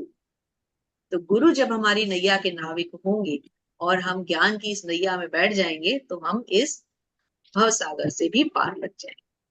हरि बोल। हरे कृष्ण माता जी पढ़ी। हरे कृष्णा। वेदांसि समिद्धो अग्निर्भस्मसात् कुरुते अर्जुन ज्ञानाग्नि सर्वकर्माणि भस्मसात् कुरुते तथा। हरे कृष्ण। हरे कृष्ण। जैसे प्रज्वलित अग्नि ईंधन को भस्म कर देती है, उसी तरह से अर्जुन ज्ञान रूपी अग्नि बौद्धिक कर्मों के समस्त फलों को जला डालती है। हरे कृष्ण। हरे कृष्ण। तो जैसे प्रज्वलित अग्नि ईंधन को भस्म कर देती है, ईंधन डालते हैं, अग्नि उसको जला देती है ना। भाई हम कहीं कोई चीज में आग लगानी है तो उसमें हम कोयला डालते हैं तो वो जलती है ना, जल जाता है कोयला। उसी तरह ज्ञान रूपी अग्नि में भी भौतिक कर्म जो है वो समस्त फलों को जला देते हैं। तो हमारे जितने भी कर्म हैं, कर्म फल हैं, वो ज्ञान की इस सुंदर अग्नि में, इस पवित्र अग्नि में जलकर भस्म हो जाते हैं। जी माता जी। हरे कृष्ण। हरे कृष्ण। न हि ज्ञानेन सदृशं पवित्रमिह विद्यते तत्स्वयं योग संसिद्धः कालेनात्मनि विन्दति।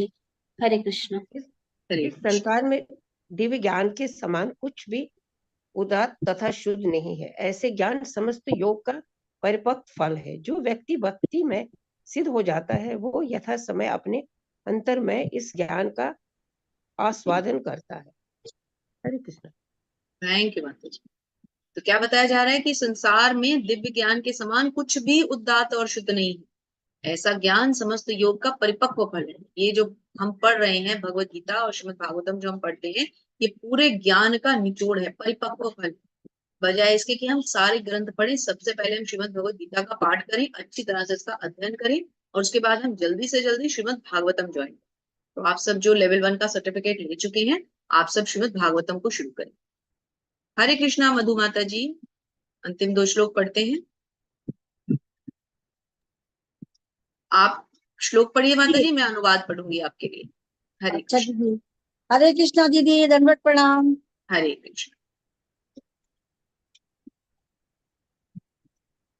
श्रद्धा वाल्यवत दीदी, यही वाला पढ़ना है ना अभी 39? जी जी। ओके, धन्यवाद। श्रद्धा वाल्य लभते ज्ञानम तत्पर सयतेन्द्रिय ज्ञानम लब्ध्वा परम शांतिम चिरेणाधिगच्छति। धन्यवाद। हरि बोल। हरि बोल। भगवान क्या कहते हैं कि जो श्रद्धालु दिव्य ज्ञान में समर्पित है और जिसने इंद्रियों को वश में कर रखा है, वह इस ज्ञान को प्राप्त करने का अधिकारी है, और इसे प्राप्त करते ही वह तुरंत ही आध्यात्मिक शांति को प्राप्त हो जाता है। तो जिसने अपनी इंद्रियों को वश में कर लिया है, वो इस ज्ञान को प्राप्त करने का पूरा पूरा अधिकारी हो जाता है। जब वो ऐसा शुद्ध अधिकारी बन जाता है तो वो आध्यात्मिक शांति को भी प्राप्त कर सकता है। तो प्रभुपाद क्या बताते हैं, श्री प्रभुपाद की जय। प्रभुपाद तात्पर्य में हमें समझाते हैं कि श्रद्धा के कारण ही जो एक मनुष्य होता है वो भगवान की इस भक्ति को प्राप्त कर सकता है, और क्योंकि इससे हृदय की सारी भौतिक मलिनता दूर हो जाती है। इससे महामंत्र के जप से, यह श्रद्धा भक्ति के द्वारा हरे कृष्ण महामंत्र के जप के द्वारा प्राप्त की जाती है। जो श्रद्धा हमें भगवान में रखनी है वो कहाँ से आती है? हरे कृष्ण महामंत्र के जप से आती है। जी माता जी। जी हरे कृष्णा। धन्यवाद दीदी। अज्ञ अज्ञसाच्च श्रद्धानश्च संशयात्मा विनश्यति नायं लोकोऽस्ति न परो न सुखं संस्यात् मनः। धन्यवाद। हरि बोल। हरि बोल। किंतु जो अज्ञानी और श्रद्धा विहीन व्यक्ति शास्त्रों पे संदेह करते हैं, वे भगवत ज्ञान अमृत नहीं प्राप्त कर सकते, और बल्कि वो और नीचे गिर जाते हैं, और उनको फिर इस लोक में और परलोक में कोई सुख नहीं मिलता। क्यों? क्योंकि भगवान का ज्ञान केवल और केवल वो व्यक्ति प्राप्त कर सकता है जिसे भगवान में श्रद्धा हो। जिसकी भगवान में श्रद्धा ही ना हो, भगवान को कैसे प्राप्त कर सकेगा? हरे कृष्ण। जी माता जी। हरे कृष्णा। हरे श्लोक 41।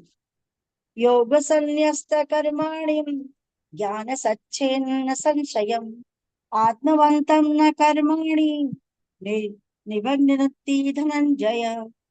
धन्यवाद। हरि बोल। हरि बोल। तो जो व्यक्ति अपने कर्म फलों का परित्याग करते हुए भक्ति करता है और जिसके संशय दिव्य ज्ञान द्वारा विनष्ट हो जाते हैं, वही वास्तव में आत्मपरायण है, और वे कर्मों के बंधन से कभी नहीं बनता। तो व्यक्ति को क्या करना है? अपने कर्मों के फलों का परित्याग करते हुए भक्ति करनी। ऐसा करने से क्या होगा? कर्म के बंधनों से छूट जाएगा। तात्पर्य श्री प्रभुपाद के द्वारा। श्री प्रभुपाद की जय। जो मनुष्य भगवत गीता की शिक्षा का उसी रूप में पालन करता है जिस रूप में भगवान कृष्ण ने दी थी, जैसे कि हमारी भगवत गीता जो प्रभुपाद ने लिखी है, ये क्या है? यथारूप, एज इट इज। जिस फॉर्म में भगवान ने दी वही फॉर्म भगवान के द्वारा आगे प्रभुपाद ने हमें दी, कोई चेंज नहीं, कोई मिलावट नहीं। तो वह दिव्य ज्ञान की कृपा से समस्त संशयों से मुक्त हो जाता है। पूर्णतया कृष्ण भावना भावित होने के कारण उसे श्री भगवान के अंश रूप में अपने स्वरूप का ज्ञान पहले ही हो जाता है, अतएव निस्संदेह ही वह कर्म बंधन से मुक्त है। तो यही इस पाठ का सार है कि यदि हम कृष्ण भावनामृत को एज इट इज अपनाएंगे, और हम तो किससे चल रहे हैं, हम तो गुरु परंपरा से चल रहे हैं, तो गुरु शिष्य परंपरा में तो वैसे भी कोई है ही नहीं, पॉसिबिलिटी ही नहीं है कि हम थोड़ा सा भी इधर उधर हो। तो हम वही ज्ञान ले रहे हैं जो भगवान श्री कृष्ण ने दिया और जो आगे हम अपने गुरु से ले रहे हैं। तो इसमें कोई मिलावट नहीं है। इसलिए अगर हम इस ज्ञान को अच्छी तरह समझें, अर्जित करें, अपने जीवन में धारण करें, गुरु के निर्देशन में रहें, शास्त्रों का अध्ययन करें, भक्तों के संग में रहें, तो हम पक्का अपने कर्म के बंधन से मुक्त हो जाएंगे। जी माता जी। हरे कृष्णा, धन्यवाद। हरे कृष्ण। तस्मात् ज्ञानं सम्भूतं अतस्तस्थं ज्ञानस्तेनात्मनः चित्तैर्वन्नं संशयं योगामाति स्थितोत्तिष्ठ भारत। धन्यवाद। हरि बोल। हरि बोल। अतएव तुम्हारे हृदय में अज्ञान के कारण जो भी संशय उठते हैं, उन्हें ज्ञान रूपी शास्त्र से काट डालो। हे भारत, तुम योग से समन्वित होकर उठ खड़े हो और युद्ध करो। तो भगवान क्या कहते हैं कि जो भी तुम्हारे मन में अभी भी अगर डाउट है, तो ज्ञान से उसको काट दो। ज्ञान ही एक ऐसी तलवार है जो तुम्हारे भ्रमों को, तुम्हारे मोह को काट पाए। अर्जुन क्या है, मोहवश, भ्रमित है। भगवान क्या कह रहे हैं कि इसको ज्ञान ही काट सकता है। तो हमें भी इस चीज को समझना है। हमारे अंदर जो आसक्ति, अब हम अगर बैठे बैठे ऐसे सोचे हमारी डिटैचमेंट हो जाए, हम मटेरियल से डिटैच हो जाएं, हम संपत्ति के बारे में ना सोचे, घर के बारे में ना सोचे, तो पॉसिबल नहीं है। तो हमें क्या करना है, अपने कर्तव्यों का पालन करना है, अपने कर्मों को करना है, लेकिन किसके लिए करना है, कृष्ण के लिए करना है। कर्म के फलों की चिंता नहीं करनी। क्यों? क्योंकि फल हमने किसको अर्पित करने हैं, कृष्ण को अर्पित करना है। तो हमारे जीवन के केंद्र में कौन आ गए, कृष्ण आ गए। जब हमारे जीवन के केंद्र में कृष्ण आ जाते हैं, तो न कर्म हम अपने लिए करते हैं, न कर्म के फल हम भोगना चाहते हैं। यही ज्ञान है। और जब हम इस ज्ञान को प्राप्त कर लेते हैं, तो ये ज्ञान हमारी मोह को, हमारे मोह के बंधनों को काट देता है। हम अपने कर्मों से और कर्म फलों से पूरी तरह से मुक्त हो जाते हैं। तो हम भी अर्जुन की तरह खड़े हो जाएंगे और युद्ध करेंगे। यही यहाँ पर भगवान हमें बार बार समझाने की कोशिश कर रहे हैं। श्रील प्रभुपाद ने इस तात्पर्य में हमें ये समझाया है, और इस पूरे अध्याय में जो सार है उसका भी विश्लेषण करके श्रील प्रभुपाद ने हमें बताया है। एक सेकेंड।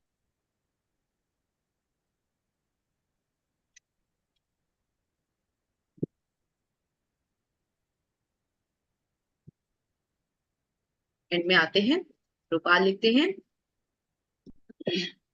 भगवत गीता के उपदेश इस धराधाम में कब आए, जब लाखों वर्ष पूर्व सूर्यदेव को दिए गए। अतः भगवत गीता में ही व्यक्त भगवत गीता के पद का अनुसरण करना चाहिए, और उन लोगों से सावधान रहना चाहिए जो आत्मश्लावा वंश अन्यों को वास्तविक पद से विपद करते हैं। भगवान निश्चित रूप से परम पुरुष हैं, और उनके कार्यकलाप दिव्य। जो इसे समझता है वह भगवत गीता का अध्ययन शुभारंभ से करते ही मुक्त हो जाता है। अर्थात भगवत गीता को पहली बात हमें किससे समझना चाहिए, भक्त से समझना चाहिए। किससे समझ रहे हैं हम, प्रभुपाद से समझ रहे हैं, जो सबसे महानतम भक्त है भगवान के। तो इसलिए हम बिल्कुल राइट ट्रैक पे चल रहे हैं। और अगर हम इस पे चले, तो हम ऐसे लोगों से बच के रहें, सावधान रहें, जो भगवान के असली भक्त नहीं है, केवल दिखावा कर रहे हैं। उनसे हमें बच के रहना है ना। और यदि हम ऐसा करेंगे, भगवान के बताए हुए मार्ग पे चलेंगे, गुरु के निर्देशन में चलेंगे, अपने सारे कर्म भगवान के लिए करेंगे, कर्म फल भगवान को अर्पित करेंगे, इच्छाओं से मुक्त होते चलेंगे, मन और इंद्रियों को वश में रखेंगे। कैसे? मन और इंद्रियों को भगवान में निवेशित करेंगे तो वो वश में भी रहेंगे। तो धीरे धीरे धीरे धीरे हमारे कर्म और कर्म के फलों के बंधन से हम मुक्त हो जाएंगे। इस प्रकार श्रीमद् भगवद गीता के चतुर्थ अध्याय दिव्य ज्ञान का भक्ति वेदांत तात्पर्य पूर्ण हुआ। हरि बोल। हरि बोल। हरे कृष्ण। बहुत बहुत धन्यवाद दीदी, बहुत बहुत धन्यवाद। आनंद ही आनंद हो गया दीदी। हरे कृष्णा। धन्यवाद, आप सबका बहुत बहुत धन्यवाद। तो अब आप में से यदि कोई कुछ भी प्रश्न है या कुछ कहना चाहते हैं, तो आप लोग हैंड रेज कर सकते हैं। एक बार हम सबके हैंड्स डाउन कर देते हैं। आप अगर कुछ भी कहना चाहें या आपका कोई प्रश्न हो, तो अब आप लोग हैंड रेज कर सकते हैं। हरे कृष्णा। गिरिजा माता जी। हरे कृष्णा माता जी। माता जी, एक वर्ड का मीनिंग मुझे मतलब समझना था। अनुशंसा क्या मतलब होता है माता जी? किसका माता जी? अनुशंसा। अनुशंसा।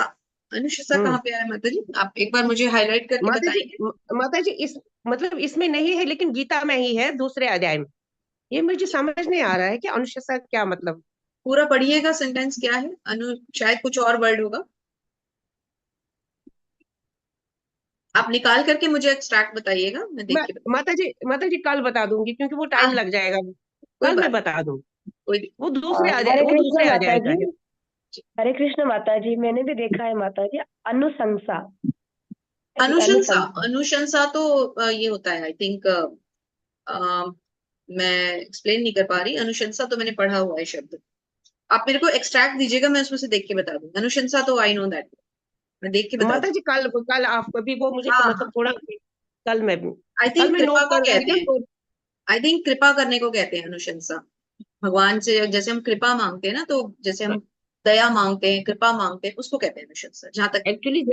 एक्चुअली जब वो पूरा मतलब सेंटेंस होगा तो उसे आप मतलब इजी हो जाएगा। हाँ जी, हाँ जी। वैसे मेन मीनिंग मतलब अगर देखें तो भगवान की कृपा या दया मांगने को कहते हैं अनुशंसा। तो मैंने लेकिन फिर भी गूगल आप किया था एक्सट्रैक्ट लेकिन देंगे मैं तो समझी नहीं माता जी, उससे मैंने किया था, उसने लिया नहीं ये वर्ड। एक्चुअली मैंने सोचा था मैं वहीं से ट्राई कर लूंगी, नहीं। लेकिन उसने लिटरल लिया मीनिंग नहीं अगर उसके। आप चले तो अनुशंसा का लिटरल मीनिंग है भगवान की दया मांगना, भगवान की कृपा मांगना। लेकिन फिर मैं भी एक बार मैं एक्सट्रैक्ट फिर भी पढ़ेंगे तो समझ आ जाएगा। वो मतलब इसके साथ रिलेट करूंगी कि देखूंगी कि वो निकल रहा है। वो मैंने नोट कर दिया, कृपा मतलब आपने जो बता दिया, मैं फिर सेंटेंस के साथ वो ना मतलब रिलेट करूंगी कि देखूंगी कि। थैंक यू माता जी, धन्यवाद। एक बार हम कल मैं मीटिंग को, जो लाइव यूट्यूब है, इसको ऑफ करके फिर आपके प्रश्न लेते हैं। तो यहाँ पर हम पहले भक्तों को नमन करेंगे सबको। वांछा कल्पतरुभ्यश्च कृपा सिन्धुभ्य च पतितानां पावनेभ्यो वैष्णवेभ्यो नमो नमः। अनंत कोटि वैष्णव वृंद की जय। जय श्रील प्रभुपाद महाराज की जय। जय आप सभी सुंदर भक्तों की जय। जय श्री राधा गोविंद भगवान की जय। जय। जय। अब हम आपके प्रश्न ले लेते हैं। एक बार इसका यूट्यूब पे लाइव